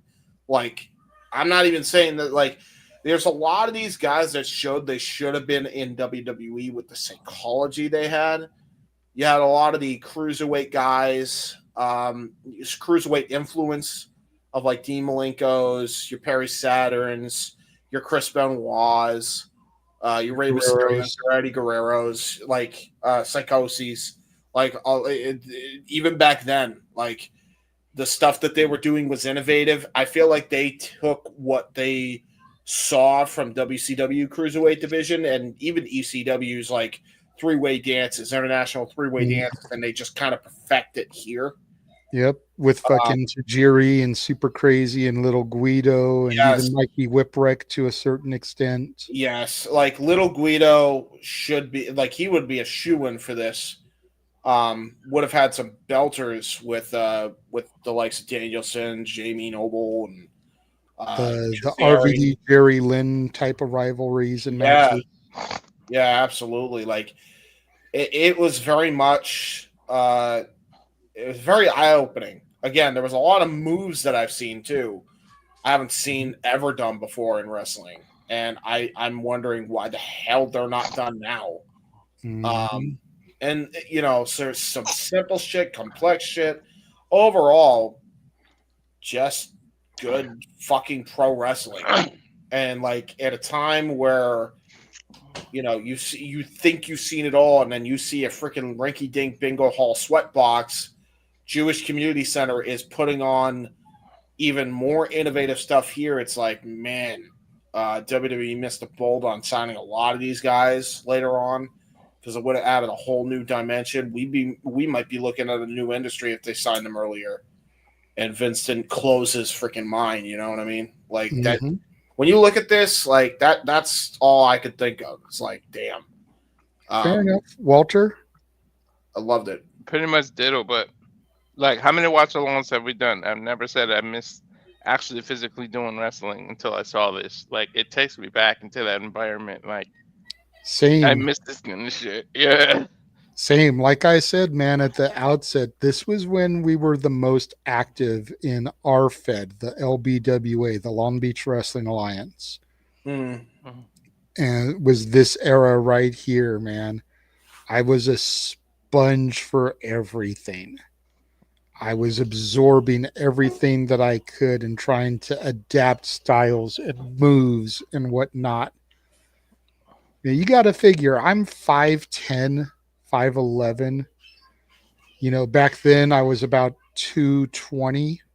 At my lightest, 215. At my heaviest, 230 in that era.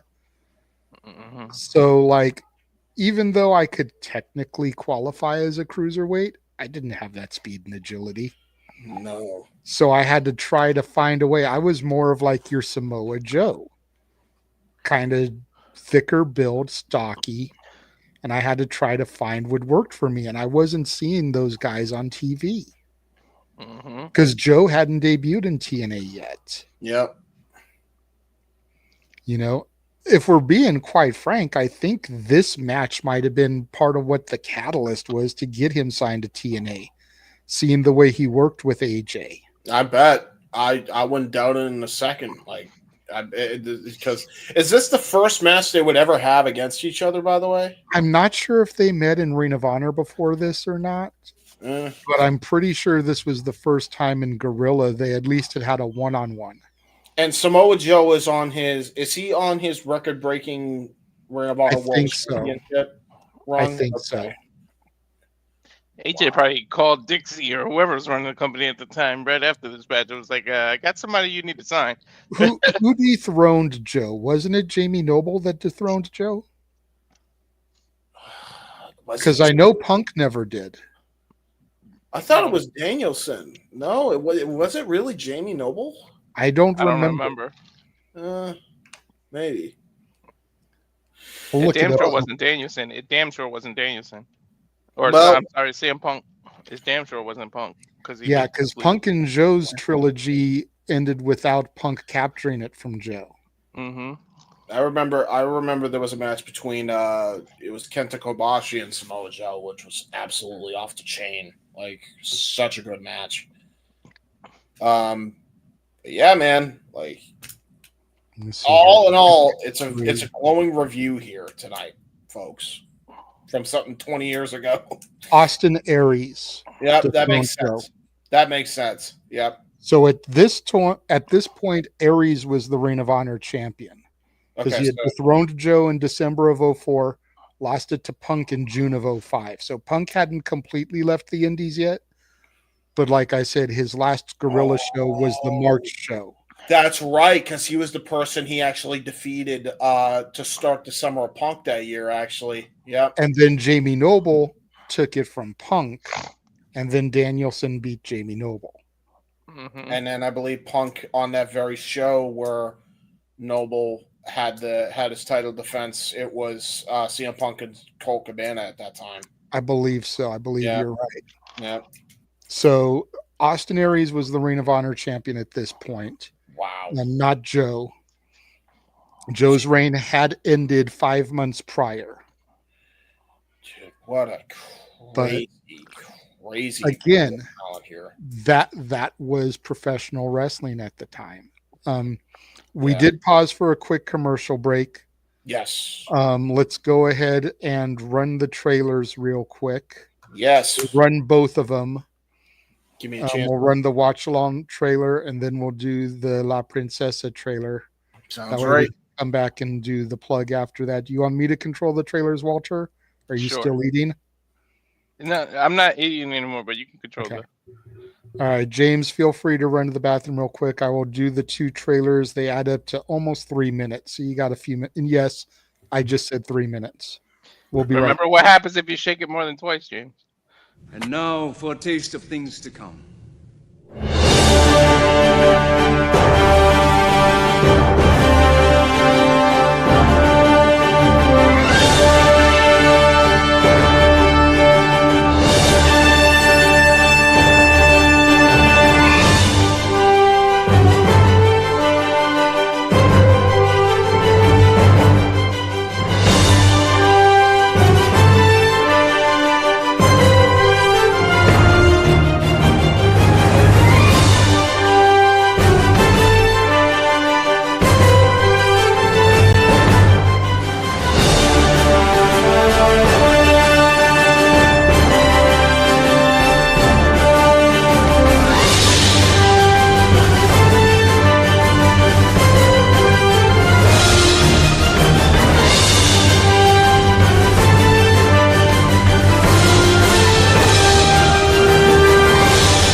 Get it?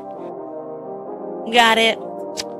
Bueno. I need to be the best at everything. Yeah, number one. Hustle from the start. Aim to be the best. Ain't no excuses, we go on. Every single day we winning, winning, winning, winning.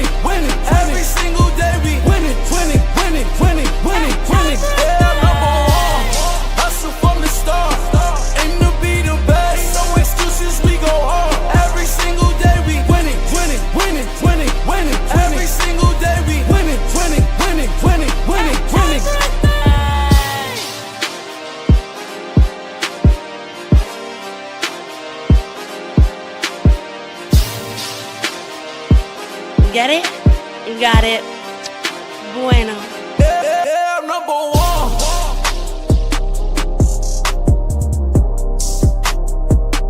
Yeah, I'm number one.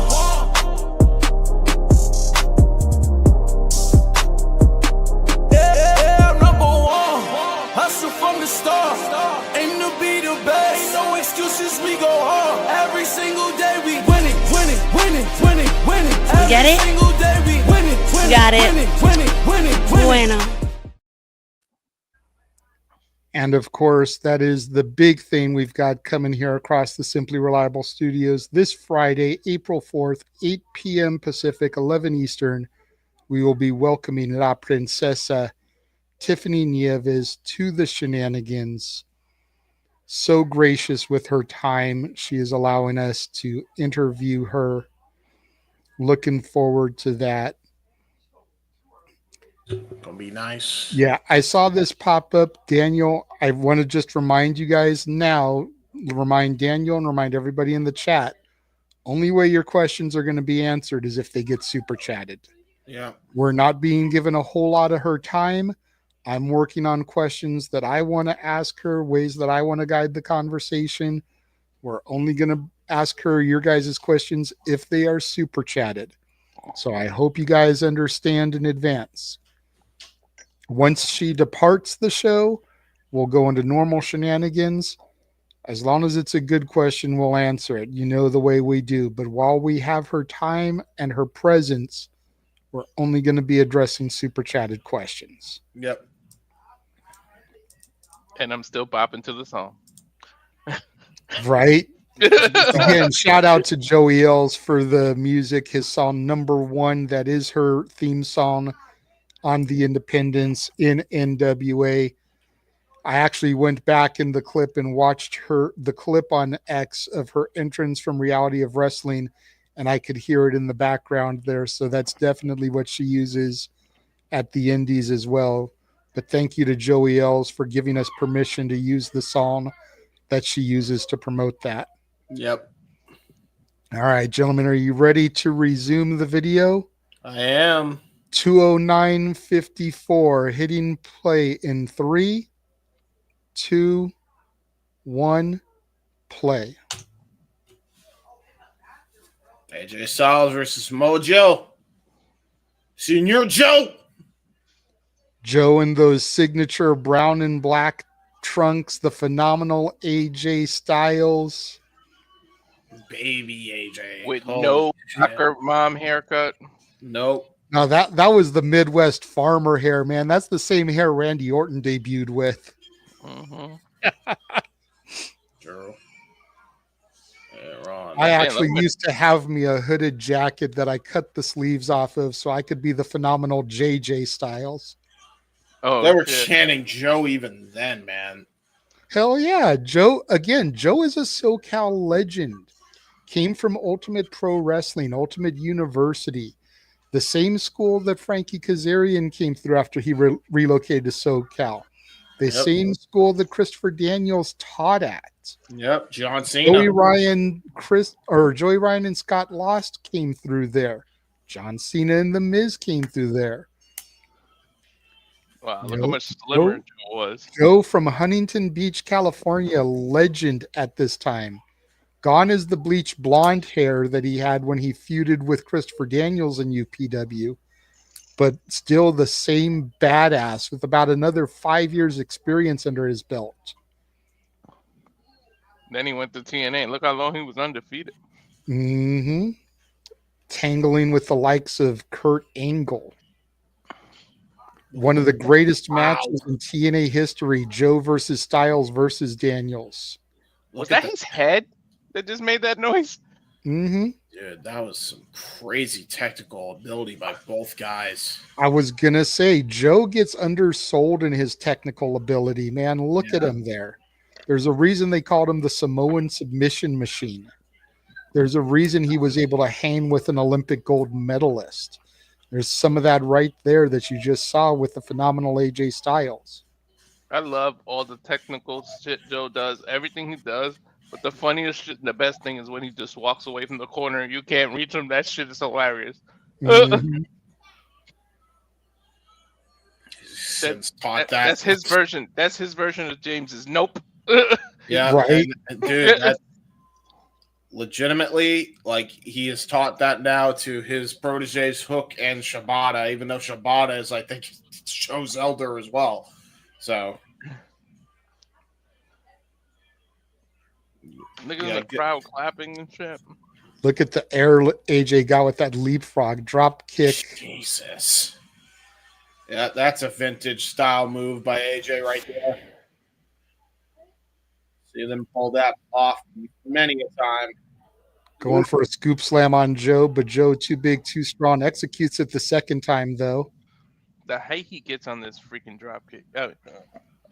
Ooh, nice jumping knee drop there. Yeah, another vintage Styles maneuver there. Only gets a 1 count from the referee. Well, they weren't vintage at this point. They were brand new. Yeah, I know, but well, yeah, back here you would say signature style. Signature. Yeah. I mean, you've seen that multiple times is the thing. Oh, great suplex countering the momentum of Joe. That was AJ able to get the big man over there, showing that you need to not take AJ Styles lightly. Yeah, you ain't kidding. There's a reason he is simply phenomenal.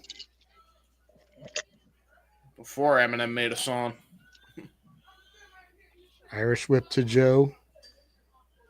Nice tilt-a-whirl backbreaker there, but look at the damage AJ selling the knee there, the weight of Joe across his kneecap.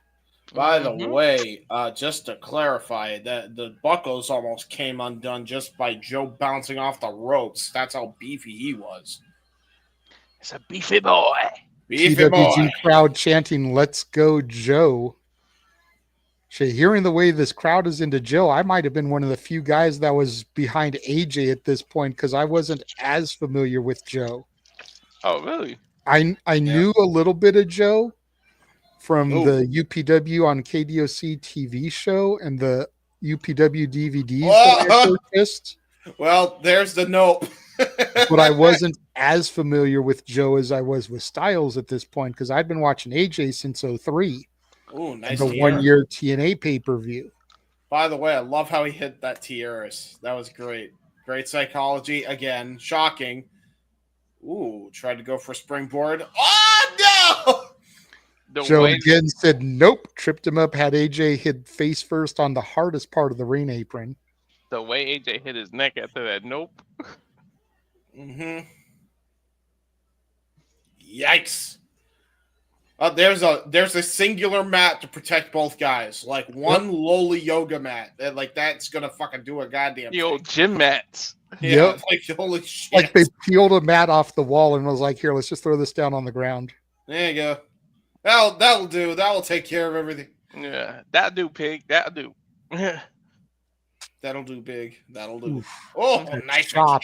The way that echoed through the sweat box there. Yeah, you ain't kidding. Yeah, shit. Oof. Oof. Ooh, God, there's that combination. Hi, Joe. There's his own rising knee drop or running knee drop. Mm-hmm. Right to the sternum before he would adopt the senton into that combo. Mm-hmm. And PWG, by the way, gentlemen, I meant to bring this up earlier, but I didn't think about it. But at this point, PWG was on WWE's radar.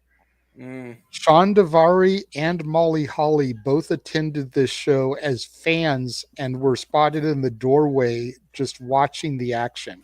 I actually got a picture with Davari at this event, and I believe Jeff met Molly here. Oh, okay. Oh, wow.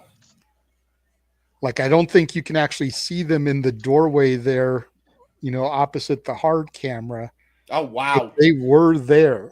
Bloody nose on AJ, by the way. AJ Already. got stepped up, by Samoa Joe. Leg there, shades of the Karate Kid tripping AJ up. Brilliant leg sweep. We've seen Joe do that many a times throughout his career. Dude, it looked like he used his back to do it almost. Ooh, lion submission there. Yeah, almost a half Boston Crab, but into a lion tamer of sorts. But AJ right next to the ropes, easy to grab it. Referee counting for the rope break. Gets up to 4.5 before Joe releases. You'll notice too, by the way, that Joe wanted him to get that rope because that means he could drive all of his knee right into that shoulder that he had to elevate just to get that damn rope break. So he applied even more pressure on that shoulder. Sure did. Irish whip there by Joe onto that injured shoulder. There's that rising knee strike. Shades of his arch nemesis Punk. Yep, paintbrush in the face there with the boot. Drive-by boot there from Joe. Vintage Samoa Joe yet again. Joe, listen to that crowd. About 300, 350 strong chanting for Joe. Again, I think I might have been one of the few that was on AJ's side. It's funny because you mentioned how quiet the crowd was, but they woke up for this one. Mm-hmm. Again, it's a SoCal legend versus the man who would become known as Mr. TNA. Mm-hmm. This is the match that I think everybody really wanted to see here tonight. This could have easily been the main event. Oh! Ooh! Drive-by boot, and he sends him onto the outside on the hard basketball court. Yep. Yikes. Joe following out to the outside here. Ouch. This might be where we get the spot, guys. Oh my God, those hard martial arts kicks. Jesus Christ. Maybe not threw AJ back in because that's the side that I'm on where you can kind of see the exit sign above the door. Uh-huh. That's the side I'm on, I think. Okay. Ooh, wow. You'll notice that Joe tried to go for a cover, tried to go for a lateral press. AJ kicked away before he could even make the pin cover. Ooh, punch to the gut. Yeah, straight jab right to the diaphragm, but there's no way you're out striking Joe because Joe just showed why his MMA training just came into play. God damn. Rapid fire punches there by the Samoan submission machine. To your point. One of the few Samoans not related to the Anoa'is. Right? Exactly. Oh my God, he just karate chopped his freaking forearm. Jesus Christ. Oh, swerve stomp almost to the back of Styles there. Yeah. And that's a big boy coming crashing down. Mm-hmm. That's how you know when it comes crashing down, it's going to hurt inside. And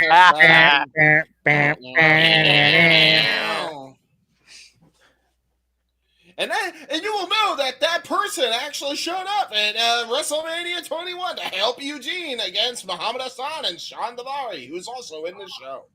Sorry, I had to segue everything. Nice standing switch by AJ there. Joe running into the rope. Nice roll through. Ooh, going for the pinfall, but getting trapped there. Right there. AJ does have amateur wrestling background. Kirifuda clutch here. I'm sorry, the Coquina clutch. AJ getting to the ropes, able to get his foot on the bottom rope there, causing the rope break. You can see Joe getting a little frustrated. Mm-hmm. Even just said shit. Damn, sure did. Jesus, I can't believe no censoring here. Mm-hmm. His baby face is ridiculous. 20 years later, grizzled young veterans are both of these individuals. Yes. Mm-hmm. Nice Irish whip into there. Ooh.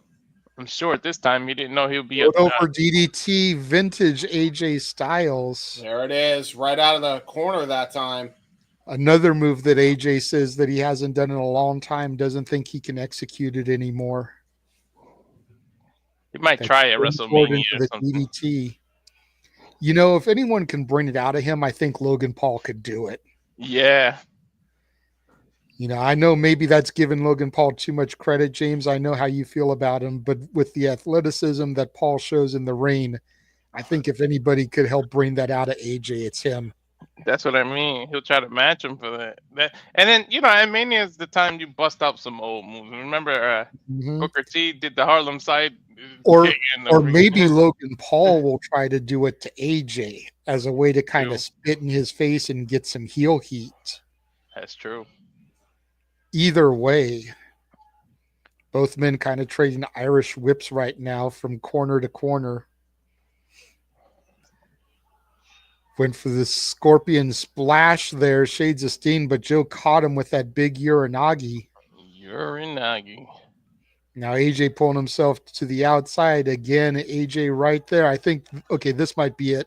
Joe bouncing off the ropes. Dive through the ring ropes there. Jesus Christ. He got hang time off that one, by the way. That was a great Uranagi, by the way. It might be Joe's best Uranagi I've ever seen. God damn. I heard me. Holy shit, I heard. Me, though. I heard you say holy shit, too. Yeah. You didn't move. Nope. God damn. Yeah, there you are. Right there. I'm seeing JJ. I'm seeing young JJ right here. Right side or left side? Yeah, left, I see him. I see him. He's right there. He's right there in the dead center. He took a picture. I see him with a freaking DSLR camera. Uh-huh. Hey, it was the technology 20 years ago. Leave me alone. I know. I was just saying. I'm pointing it out. Look at my man, JJ. Okay, hey, JJ. Just wait, dude. If we do Jason Takes PWG next month as a retro, I am all up in that main event. 60-minute time limit draw between Daniels and Styles. Jason Voorhees actually showed up at that event, right? Somebody played as him? No. Aww. That was the whole marketing because it was actually on Friday the 13th. So they did Jason Takes PWG. See, this is where they needed Aaron Rift because Aaron Rift would have had him show up and hit the Crystal Lake Slam. Right? I was just saying. Crystal Lake. Rain Joe with AJ up on the shoulders there. Set up for the Death Valley driver. AJ able to counter. Oh, Jesus Christ. He slapped the taste out of him. Went for the forearm, but AJ slipped. First botch of the night. First real botch, yeah. Joe kind of tweaked his knee there, but AJ capitalizing on it, taking advantage of the prone Samoa Joe. By the way, I think big man down, take it to your advantage. By the way, that inadvertent slip up, I think AJ actually fucking smashed on his kneecap. Like legitimately hit his kneecap bad. You got to think about it. We're 8 matches in. You know how slippery those ropes are right now? Yeah, that's true. Hot, sweaty, those lights. Again, this is called a sweat box for a reason. Think about how sweaty the men are in this match and in the whole evening. Big sweaty men slapping me. 8 matches deep. Fucking spinning wheel kick. Dude, AJ cleaned Joe's clock. I think that might have been him potatoing him. God damn. Dude, this is so much fun. I'm so glad we did this. It's a great match, by the way.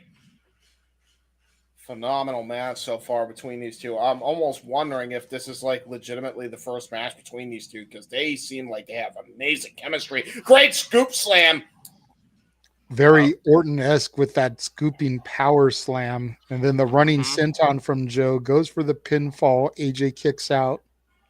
Yeah, I don't think the ref should have even made that call, by the way. That's a botch on his part because AJ clearly had his shoulder up out of that lateral press. Joe didn't get the full lateral there. Nonetheless, still a 2 count. AJ was able to kick out brilliantly. Joe's showing a lot of heart. Joe's got to be thinking, what the hell do I do to put this man away? Nice spinning dodge. Forearm there, spinning clothesline from Styles, drops Joe to the mat, hooks the leg, gets a 2 count. I was about to say, yeah. Nice discus clothesline. That was a great discus, but yeah, good luck on that one, Styles, for sure. He would adopt that into his combination move we would see right before the Pele kick. Signature now of Styles where he hits that discus lariat, trying to go for it again. Joe able to counter him. Oh, nice sunset. Rolling Joe through. Looks like he's trying to set up the Styles clash. Joe's still too strong. Counters out of it. Clothesline turns AJ inside out. Damn. Again, referee fuck up. AJ's right shoulder, left shoulder wasn't even down. Yep. Yeah, I'm sure it wasn't. So AJ had to make sure he kicked out with the right shoulder so that the ref could see it there. Mm-hmm. Power bomb. Power bomb gets a 2 count, turns it into STF. STF. Jesus, man. Yeah, Samoa Joe. This is awesome. Phenomenal wrestling here, folks. Now turns it into a crippler crossface. Yeah. Of course it's phenomenal. Look who's involved.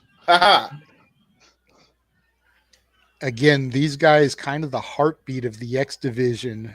Yep. Just a few months later. Tell me about it. They would go on to main event Unbreakable, TNA Unbreakable not too long after this, along with Christopher Daniels, the X Division champion at the time. These two literally brought the best out of one another. Yep.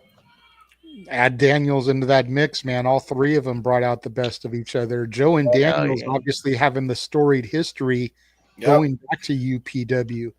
That was one of the things that I really was interested in when Joe finally made it to TNA, was seeing him get to execute and play out some of that history on television.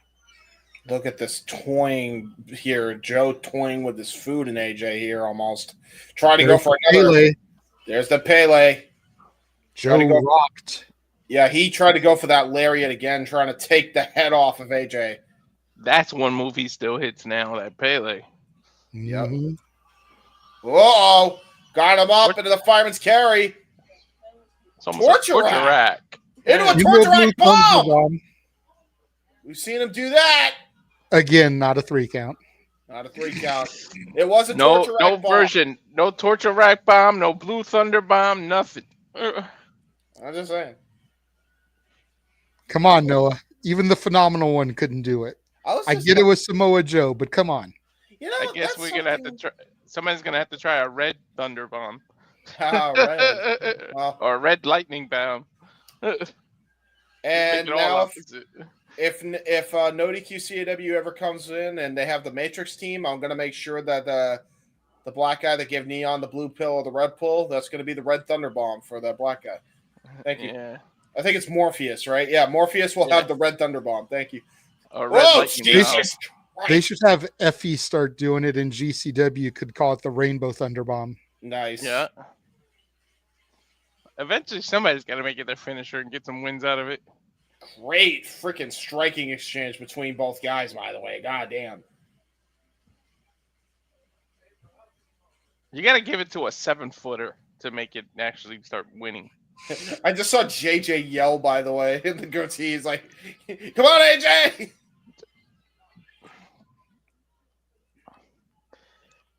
Unreal. 2005. Where the hell was I? Oof. AJ climbing to the outside. He's thinking spiral tap here. Oh, geez. I was working at Hollywood Video then. Ooh, tried to cut it off at the pass, but Joe getting kicked in the head. Oh, boy. AJ once again climbing to the top rope here. Joe back to his feet again, chopping the legs out from underneath. Styles. Oh, no. Muscle buster. Oh, God. Here it comes. As Jordan Grace calls it, a taste of Samoa. Oh, like Samoa? Through. Wow. Hooks him up. Styles Clash connect. That was a nice way to turn that into that. Wow. That was the winner of the match and the #1 contender for the title on night 2, AJ Styles. And here is our main event. Dude, that was an awesome way to turn that into the Styles guy. Wow, that was fantastic. The champion, the current reigning and defending PWG champion, Super Dragon, taking on Kevin Steen and El Generico. Look at Baby Steen. So before Generico went to the Mexican orphanage. Yep. There's El Generico. There's the one and only Sami Zayn, everybody. The generic luchador. Yeah, so I have to ask you. This is not the same show where Super Dragon was cheered way too much by that one fan, right? No, I don't think so. All right, good. Damn, Kevin Steen. Super Dragon's another one, man. I always kind of wanted that mask. The dude underneath Super Dragon was always a bit of a dick, but that's a badass mask. He was a dick, Considering really? my history with Gorilla, like I would love to have one of those masks. Yeah, he looked like a fucking. He looked like he was full of himself. Look at this. I didn't know he was a Well, dick. he was one of the PWG 6, so it comes with the whole booking yourself as the champion. Yeah. No wonder. I mean, when you look at the names that were in PWG at the time, as far as the local homegrown talent, Super Dragon was probably the biggest star at the time. Well, here we go. Super Dragon, the champion. El Generico and Kevin Steen, the challengers. Rick Knox, the referee. Look how much smaller Kevin Steen was. Damn. Bill Salzen, here we go. El Generico. Kevin Steen was smaller, and El Generico had less facial hair. Yeah, Right. true that. This is back when animal. Generico was acting like a black Steen guy. walking right up to Super Dragon, nose to nose, like, you do not intimidate me, motherfucker. Generico trying to get some separation, both men pushing him off. Look at Generico trying to be the big man here. God, I love Generico. Both men pushing him away again. Again, Generico walks in, this time pushes them both off, gives us an Olay. Steen with a kick to the midsection and throws Generico out the ring. Now we got Steen and Super Dragon just throwing forearms. For the record, by the way, like that was straight out of the playbook of The Rock, Undertaker, and Kurt Angle. Arguably one of the better triple threat matches of the modern era at that point. Is this back when the history making luchador was just El Chiquito Americano? Oh, what a freaking spinning heel kick by Steen, bro.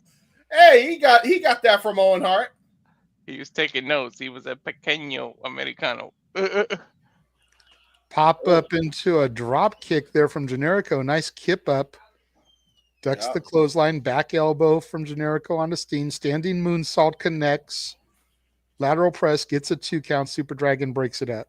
Damn, that was right in the back of his head. El Generico, the innovator of the Judas effect. Ole! Sorry. And again, Generico thrown to the outside so that Super Dragon and Steen could go toe-to-toe here. Try to go for it.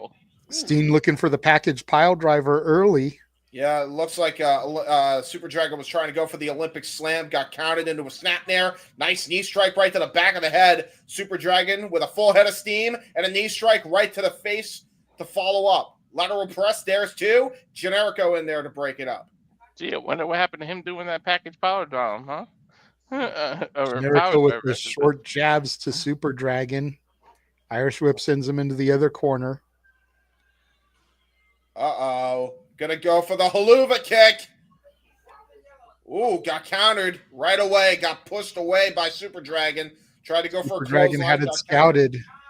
Ooh. Nice up and overhead scissor takedown from Super Dragon.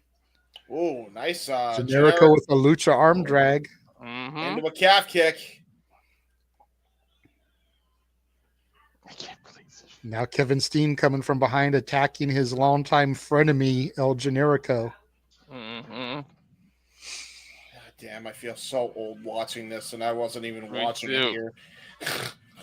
Was Kevin did he have a knee injury? You guys see a knee? Yeah, he had a. Yeah, he does. This was right after his first knee injury. I remember it too, because he got like super injured bad, so he needed a knee brace to kind of support it.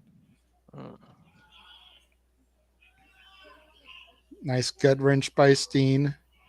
Ooh. Generico has the hand there, going for the run to the top rope into a spinning DDT. Steen turns it into a backbreaker. Oh no! His own momentum hurt him. Baseball slide takes out Super Dragon, leaving it Steen and Generico on the inside. 2 count from Steen. Already showing IQ of a veteran right there by Steen. Trying to He take was down the Mr. champion. Wrestling back here. That was his nickname. Yeah, I mean he's definitely Not the showing prize his IQ. fighter. Yeah, showing his IQ right here, big time.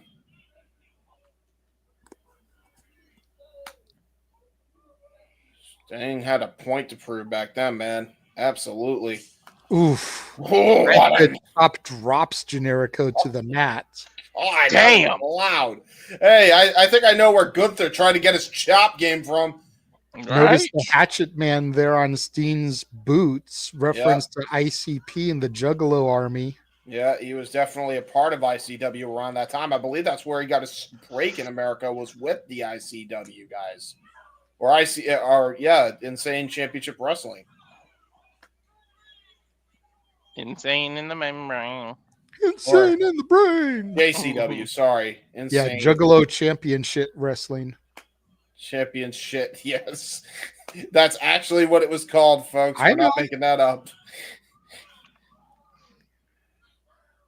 Trust me, I've never been an ICP guy, but I know enough about them to know what the company was called. Nice stomp there to the back of Generico. And again, think about the size differential between Steen and Generico.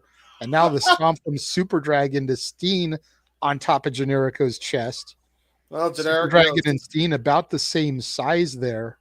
And Super Dragon and Kevin Steen are looking at Generico like, Goomba, fuck you. All right. Mm-hmm. I believe at this point, Super Dragon was competing in CZW and ROH and IWA Mid-South. Again, that's why I say, like, out of all the local talent, he was the biggest star out of everybody. Tried to go for a baseball slide. Got countered by Super Dragon. Great pinning combination. Great roll through, though, by Generico. Oh, God, got caught, though. Lotus lock by Super Dragon. Using the leg strength there that he has on his frame, added with the body weight. Super Dragon's another one, man. The injuries just took a toll on him, and he wasn't able to wrestle anymore. Whether he was a good guy or a bad guy, IRL, you hate to see injuries hinder a career of someone that gifted. Yeah, that's that style too, man. It's just injuries. Huh? Well, I mean, maybe if he didn't. Maybe that's karma. Maybe if he wasn't such a fucking dick to the kid who was saying Super Dragon, he was your biggest fan, man. You had to be a dick. Come on, man. Just saying that lucha libre style. Just look how many times Rey has had surgery on his knees. You're just prone to it. I had surgery 5 times in my left knee. The chops to Generico's chest from someone as heavy-handed as Super Dragon and someone as pale as Generico. Yep. Tilt-a-whirl backbreaker from Super Dragon. That'll leave a red mark. Steen with a double stomp to the back of Dragon now, giving him a receipt there. Ooh, Steen talking snap, too. Jesus Christ. Raining down punches, Steen. Kicked his ass out of the ring, leaving just him and El Generico. Mm-hmm. Steen there taking a drink of water. Ah, no. Spitting it on Generico. Oh, no. Why did he point at his ding? He was a dick even back then. Damn. Mr. Wrestling showing why he earned that nickname. Ooh, got kicked right in the shoulder blade, though. Nice pick up Inseguri by Steen. I don't know why I thought you said Sting for a second instead of Steen. I was like, huh? Steen. The tandem known as Steen Erico. Haha. They are fighting. They are not a tandem. They be fighting. Uh-oh. Damn, no beard, no nothing on Steen. That's crazy. Mm-hmm. Again, baby-faced. Mm-hmm. Big time wrestles. Oh, nice knife edge. Generico making a comeback. Mm-hmm. Yeah, doesn't have the same effect when a guy has a T-shirt on, though. Yeah, I was about to say because he's. Oh no, Sting suplex. Brainbuster. Brainbuster. Yep.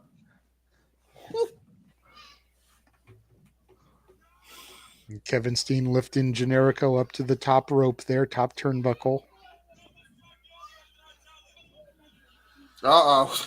Jaw-jacking the crowd. I was about to say, is he jaw-jacking you, JJ? He said something about his talent. I didn't hear exactly what he said. I didn't know any of these guys at this point. You got to keep in mind, this was the first time seeing any of them. Dude, that's so crazy. The only people I knew at this point were the guys on TNA television and Samoa Joe. Like, I didn't even know who Bryan Danielson was at this point. Great. This was my debut, my first time seeing Bryan Danielson. Woo, what a chop. To think these guys would be in the main event of WrestleMania, these two. Winning tag team titles. Yep. With the logo of the Pro Wrestling Guerrilla on their tights. Yep. And then giving shouts out to Super Dragon in the post-show press conference for giving them their big break. And then main eventing with Stone Cold. Like, who would have thought that? Yeah, right. Generico running up the top rope there, turns into the tornado DDT. Vintage El Generico there. Yep. This is making me so want Generico versus Americano so bad now. Yeah. Uh-oh. Super Dragon and Kevin Steen fighting on the outside here. I mean, we already get the El Generico versus El Canadian. Let's go to El Americano now. Right. Ole! Oh, no. Gonna pull a Christian Cage. Oh, no. Course corrected himself. Top rope moonsault takes down Steen and Super Dragon on the outside of the ring. Ole! On the gym floor, no less. Yeah, he did. An unpadded gym floor. Yes. Ole, ole, ole, ole. Ole. Ole. Well, that kind of stuck with him, huh? It sure did. Sure did. Well, that was his theme song. Well, no, I mean, it was the Bouncing Souls Ole was El Generico's theme song. It was. It was. So that's why it's always followed him, because that was his theme song. So fans still chanted knowing who it is. Huge splash off the top onto Steen. Hooks the leg. Gets a 2 count. Very generic splash. Very generic. That is one pale mother sucker. That is about as white of a white boy as you can get. Right? And people want to say El Grande Americano is not good. Split-legged moonsault into the knees. Super Dragon coming up top. Drop kick senton combination. Hooks the leg of Steen. Gets a 2.5. I'm noticing the Super Dragon rocks Adidas. Does he? I didn't notice. Yeah, I just saw it. Super Dragon going for the original curb stomp. Ow! Oh no! Everyone thinks what Seth Rollins does is a curb stomp. That is the original curb stomp right there, ladies and gentlemen. Surprised nobody uses that one. Which, by the way, would then be later adopted by Dr. Britt Baker, DMD, this version, as well as the other version, current version. She's got Super Dragon calling for it again. Well, of course she uses that stomp because she wants to knock your teeth out to make money off of you after, because she has to fix it. Exactly. Making money and double the profession. Right? I'll kick your ass and fix your teeth after. Gets only a 2 count off of the curb stomp. Now, the funniest thing is, though, she should have had a doctor's license too, because then, if she had a doctor's license, it's like, I'll kick your teeth down your throat, then I'll reach into your ass, take the teeth that I shoved down your gullet, and then put them back in your mouth. Ew, that's a shitty situation. Kevin Steen trying to trip up Super Dragon. Generico going to the top rope, looking for his brain buster. Yeah, the sonic screwdriver brain buster. There it is. Oh shit! Generico can't get to the pinfall. That was horrific. That brain buster. That was brutal. Finally gets the pin attempt. Hooks the leg. Steen comes in to break it up. And now look at this. He's going to take full advantage. Going to try to go for it. Sting. Oh, Generico breaks it up. Brilliant psychology again, by the way, because that's old. That's really good psychology out of a move like that. By the way, that move was one of those moves that actually won Sami Zayn the Intercontinental Championship from Gunther. So that has a lot of history there. Uh-oh. Catatonic into the white noise by Kevin Steen. Hook to the outside leg and a kick out by Generico.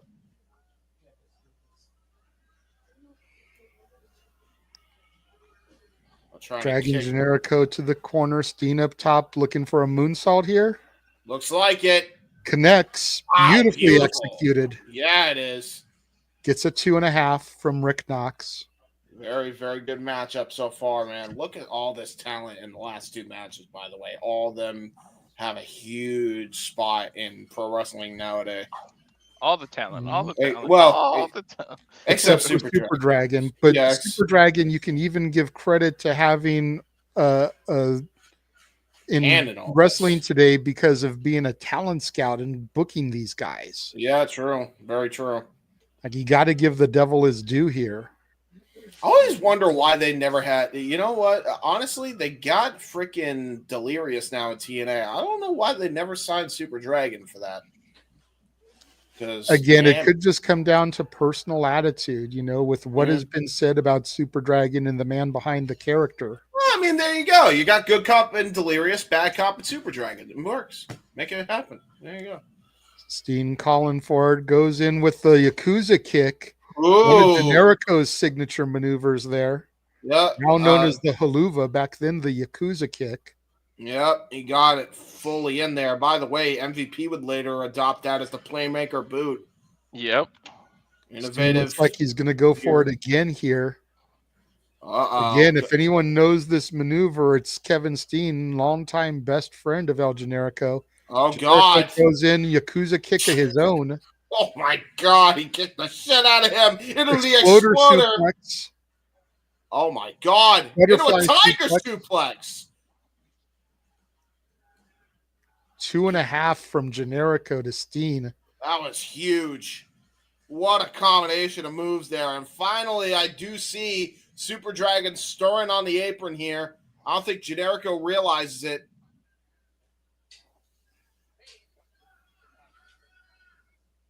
Generico now going to try to pick up Kevin Steen here. The two Canadians duking it out. So to speak. Yeah, exactly. He feels like Super Dragon is out. Oh, nice. Oh, nice counter. Package pile driver connects. Got all of it. Holy shit.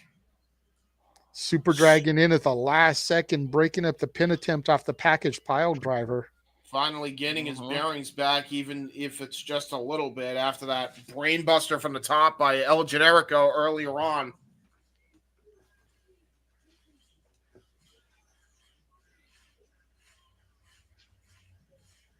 All 3 men exhausted here, absolutely at their wits' end here, trying to find some opening to win the title here. Kevin Steen to a vertical base first.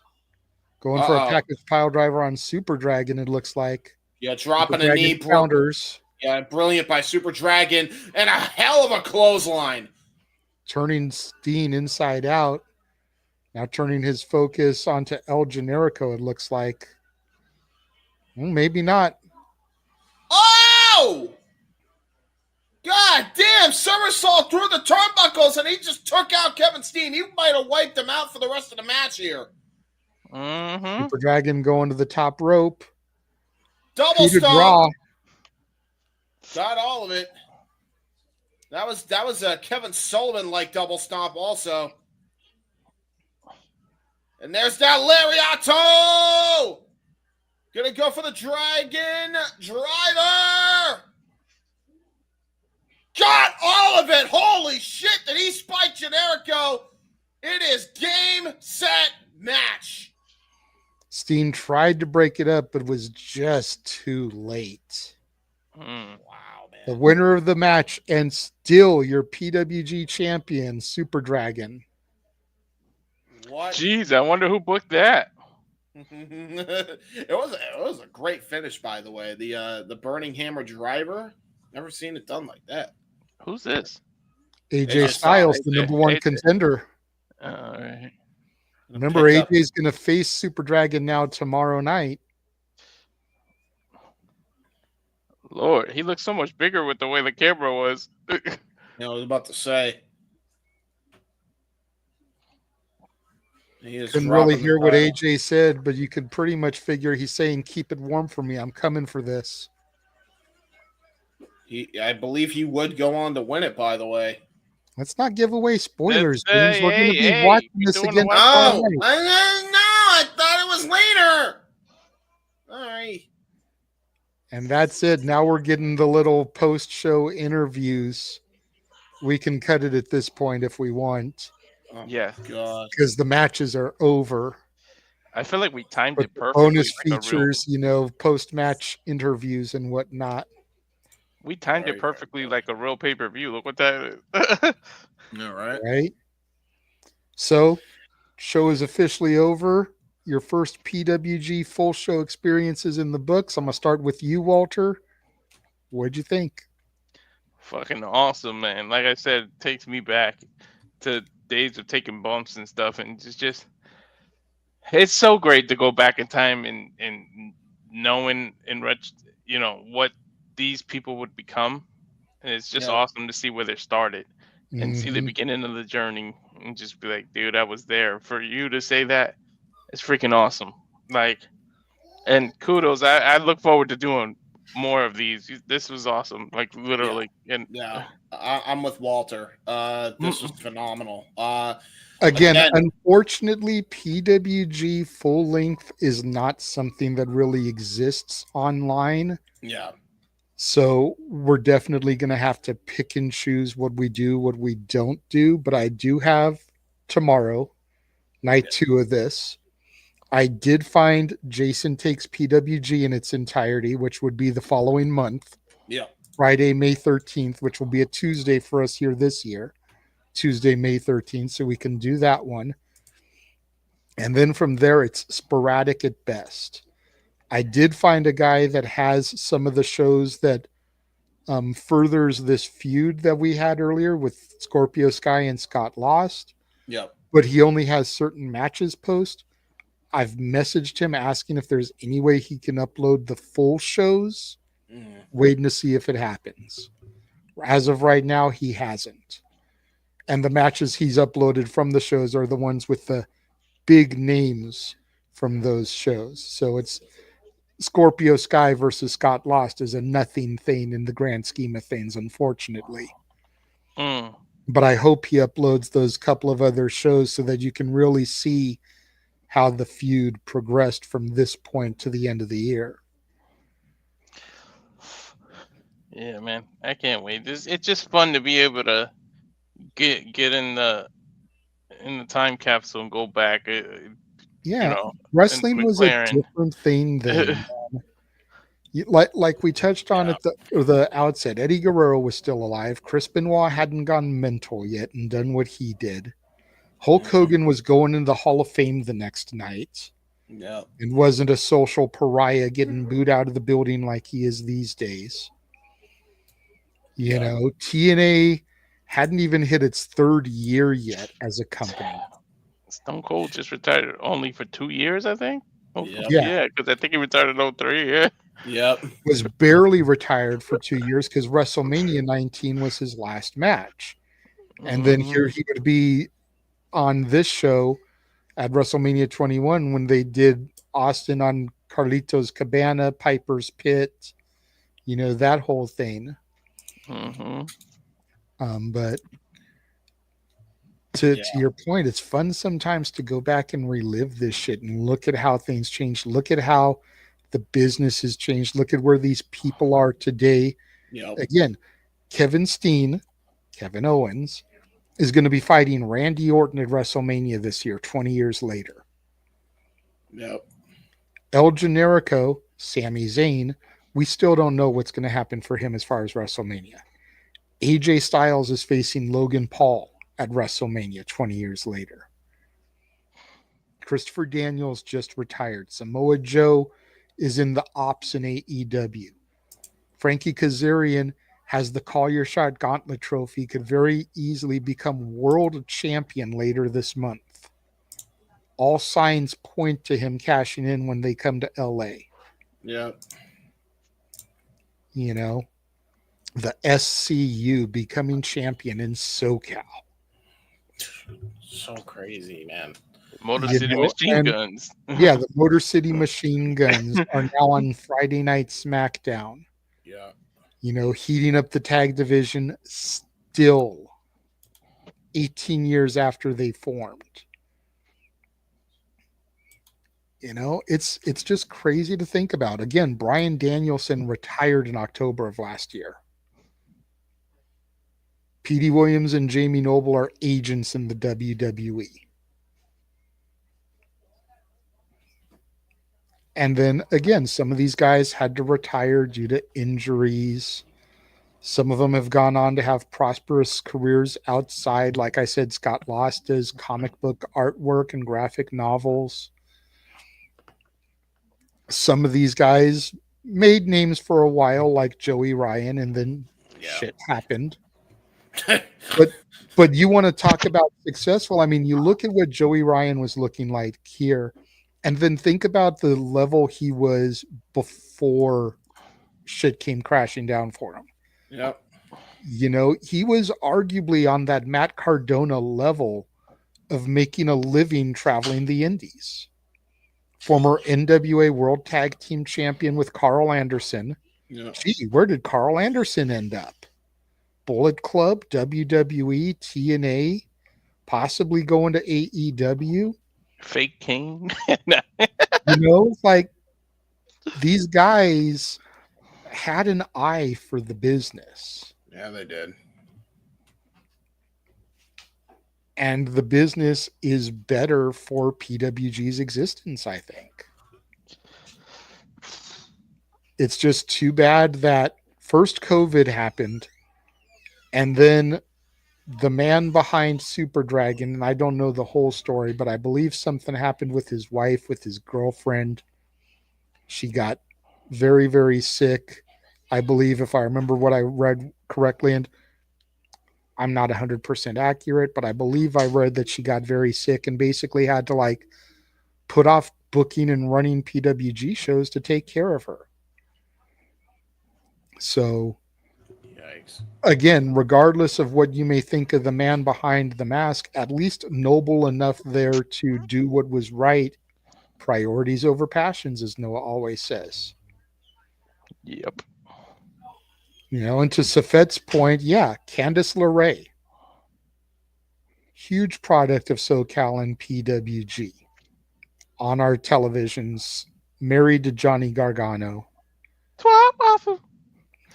I wasn't gonna for once I wasn't gonna refer to her the way that he did in that post, but again, people know how I feel about her and why I feel the way I do. But I'm trying to look at the positivity here and not the negativity. Mm-hmm. Look at the names that have been PWG champion. Walter is a former PWG champion. That kind of says everything you need to say right there. The man who's walking into WrestleMania defending the World Heavyweight Championship against Yeet is a former PWG champion. Daniel Garcia is still the PWG champion. And because of the connection with the Bucks and AEW, the Jericho Appreciation Society appeared at a PWG show in full. Mm-hmm. When WrestleMania was out here 2 years ago. That's big. Wow. Chris Jericho was on a PWG card.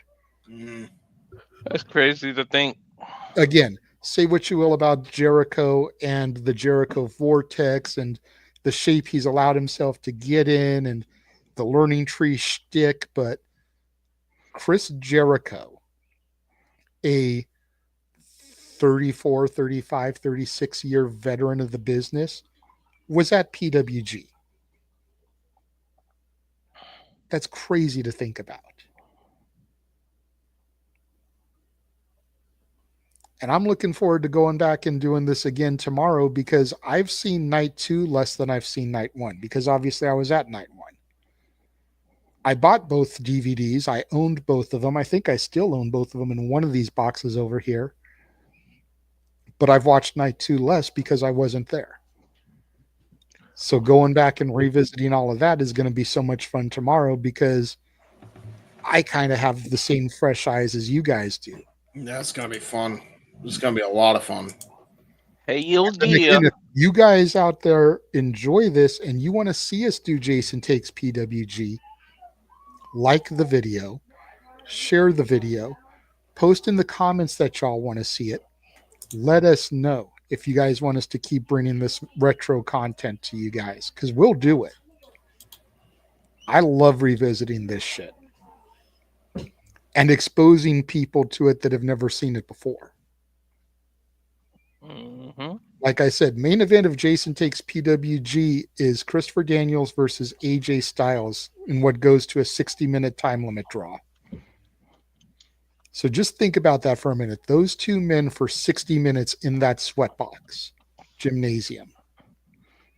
That'll lose a few pounds.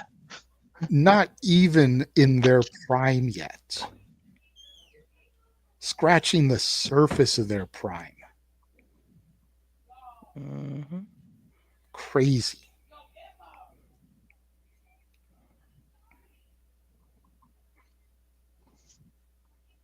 James, your final thoughts on the show. We got Walters. Yeah, man, fantastic. Like everything I said before, show was excellent. Honestly, if you're going to be marks for PWG and AEW really likes that indie-rific style, I highly recommend that people need to take notes on this specific show. There was psychology and everything. Everything made sense. There was great high spots, and it flowed with the match and the story they were telling. Quite honestly, WWE should take a fucking page out of this playbook too. It's not just relegated to AEW. WWE should fucking look back at this show and see where they're lacking in the in-ring department. The industry as a whole should. Yeah, seriously. Like I'm not even joking when I say that. Like, look at what we're doing in 2005 at an indie show. Apply that to a WWE Mania. Apply that to All In Texas this year. Because that's what we should be doing. This is a show that you look back on and study. Seriously, I'm not even saying that to be funny. Like this show opened my eyes to a lot. And, you know, who the fuck knew that a sweatbox could produce such great, fantastic, logical wrestling? Like, I know DJ is heavy old school. I'd show him the show. I know Ryan really loves indie-rific style stuff. I'd show him this show. There you go. So I can't wait to see what night 2 offers, man. Like, I love this show a lot. Well, one thing we know for sure is night 2 is going to give us Super Dragon versus AJ Styles and Christopher Daniels versus Chris Hero. Yep. Both matches guaranteed to be bangers, plus the whole rest of the card. Yep. And we'll be right here for it. Same bat time, same bat channel, except I should actually be here right when we start tomorrow. Yay! No DQ review tomorrow night. There you go. All right, folks. I am tired. That was a lot. I'm tired too. Shout out to Mick Foley. Like, I hope he's doing well. I thought that was an April Fool's prank. Like, apparently, it's true about his car accident. So I hope you're all right. Again, like we haven't hyped it enough, make sure you guys are there this Friday, April 4th, 11 Eastern, 8 Pacific, as we do a special Friday shenanigans, welcoming La Princesa, Tiffany Nieves. Looking forward to it. I think that's what I'm going to be doing here tonight now. After I finish eating, is I'm going to be going back through some of her old interviews and taking notes. Yes. As you see Walter bowing down to La Princesa. This peasant bows. I'm scared. I'm sorry I rooted against you in favor of Natalia. I'm sorry. You should have seen we were doing a watch along, and I went, I'm going to sit behave today. I was about to say. Make sure you join us tomorrow on the Spaces as Walter hosts his Simple Spaces. I will be there. James probably will not be there, but he will be back here tomorrow night for night 2 of PWG All-Star Weekend 1. James, tell them where they can find you, though.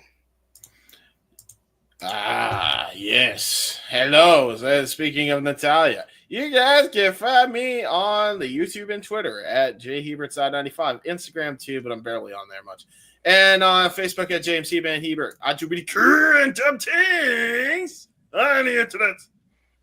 Oh yeah, there you go. Spaces tomorrow. Oh my God. Hello, Walter. Jesus. Spaces. Yeah. Well, I'll be on Walter Space, so there you go. Oh, all right. Speaking of spaces, on X, you can follow me at Walter Alex Cruz, which would have the space there. The Instagram at walter.cruz.940, and of course the bread and butter of this whole thing, the YouTube channel at Rage of Wrestling. Please subscribe. Subscribeth. Subscribe before I get Vito and the rest of the family after you, and make you sleep with those fishes that throw you over that boat with some cement shoes on. Sleeping with the fishes. And then last but not least, you can find me on Instagram at the Renegade JJ Williams, on X at ROWJJ Williams and Casa D18 Studio, and on YouTube at Casa D18 Studios. Is that Tiffany Nieves or who? No, that's Cora Jade. Of course it is. Okay, so all the butts. Casa D18 Studio is the X account where you can find me doing the spaces every Tuesday and Thursday. So make sure you follow that one if you want to listen to us and our weekday shenanigans. Amen. There you go.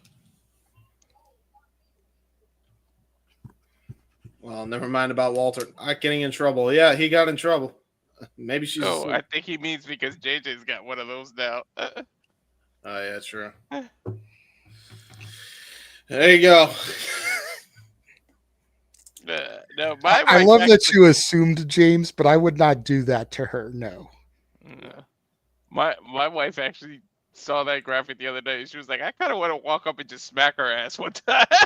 Right? Oh, my Lord.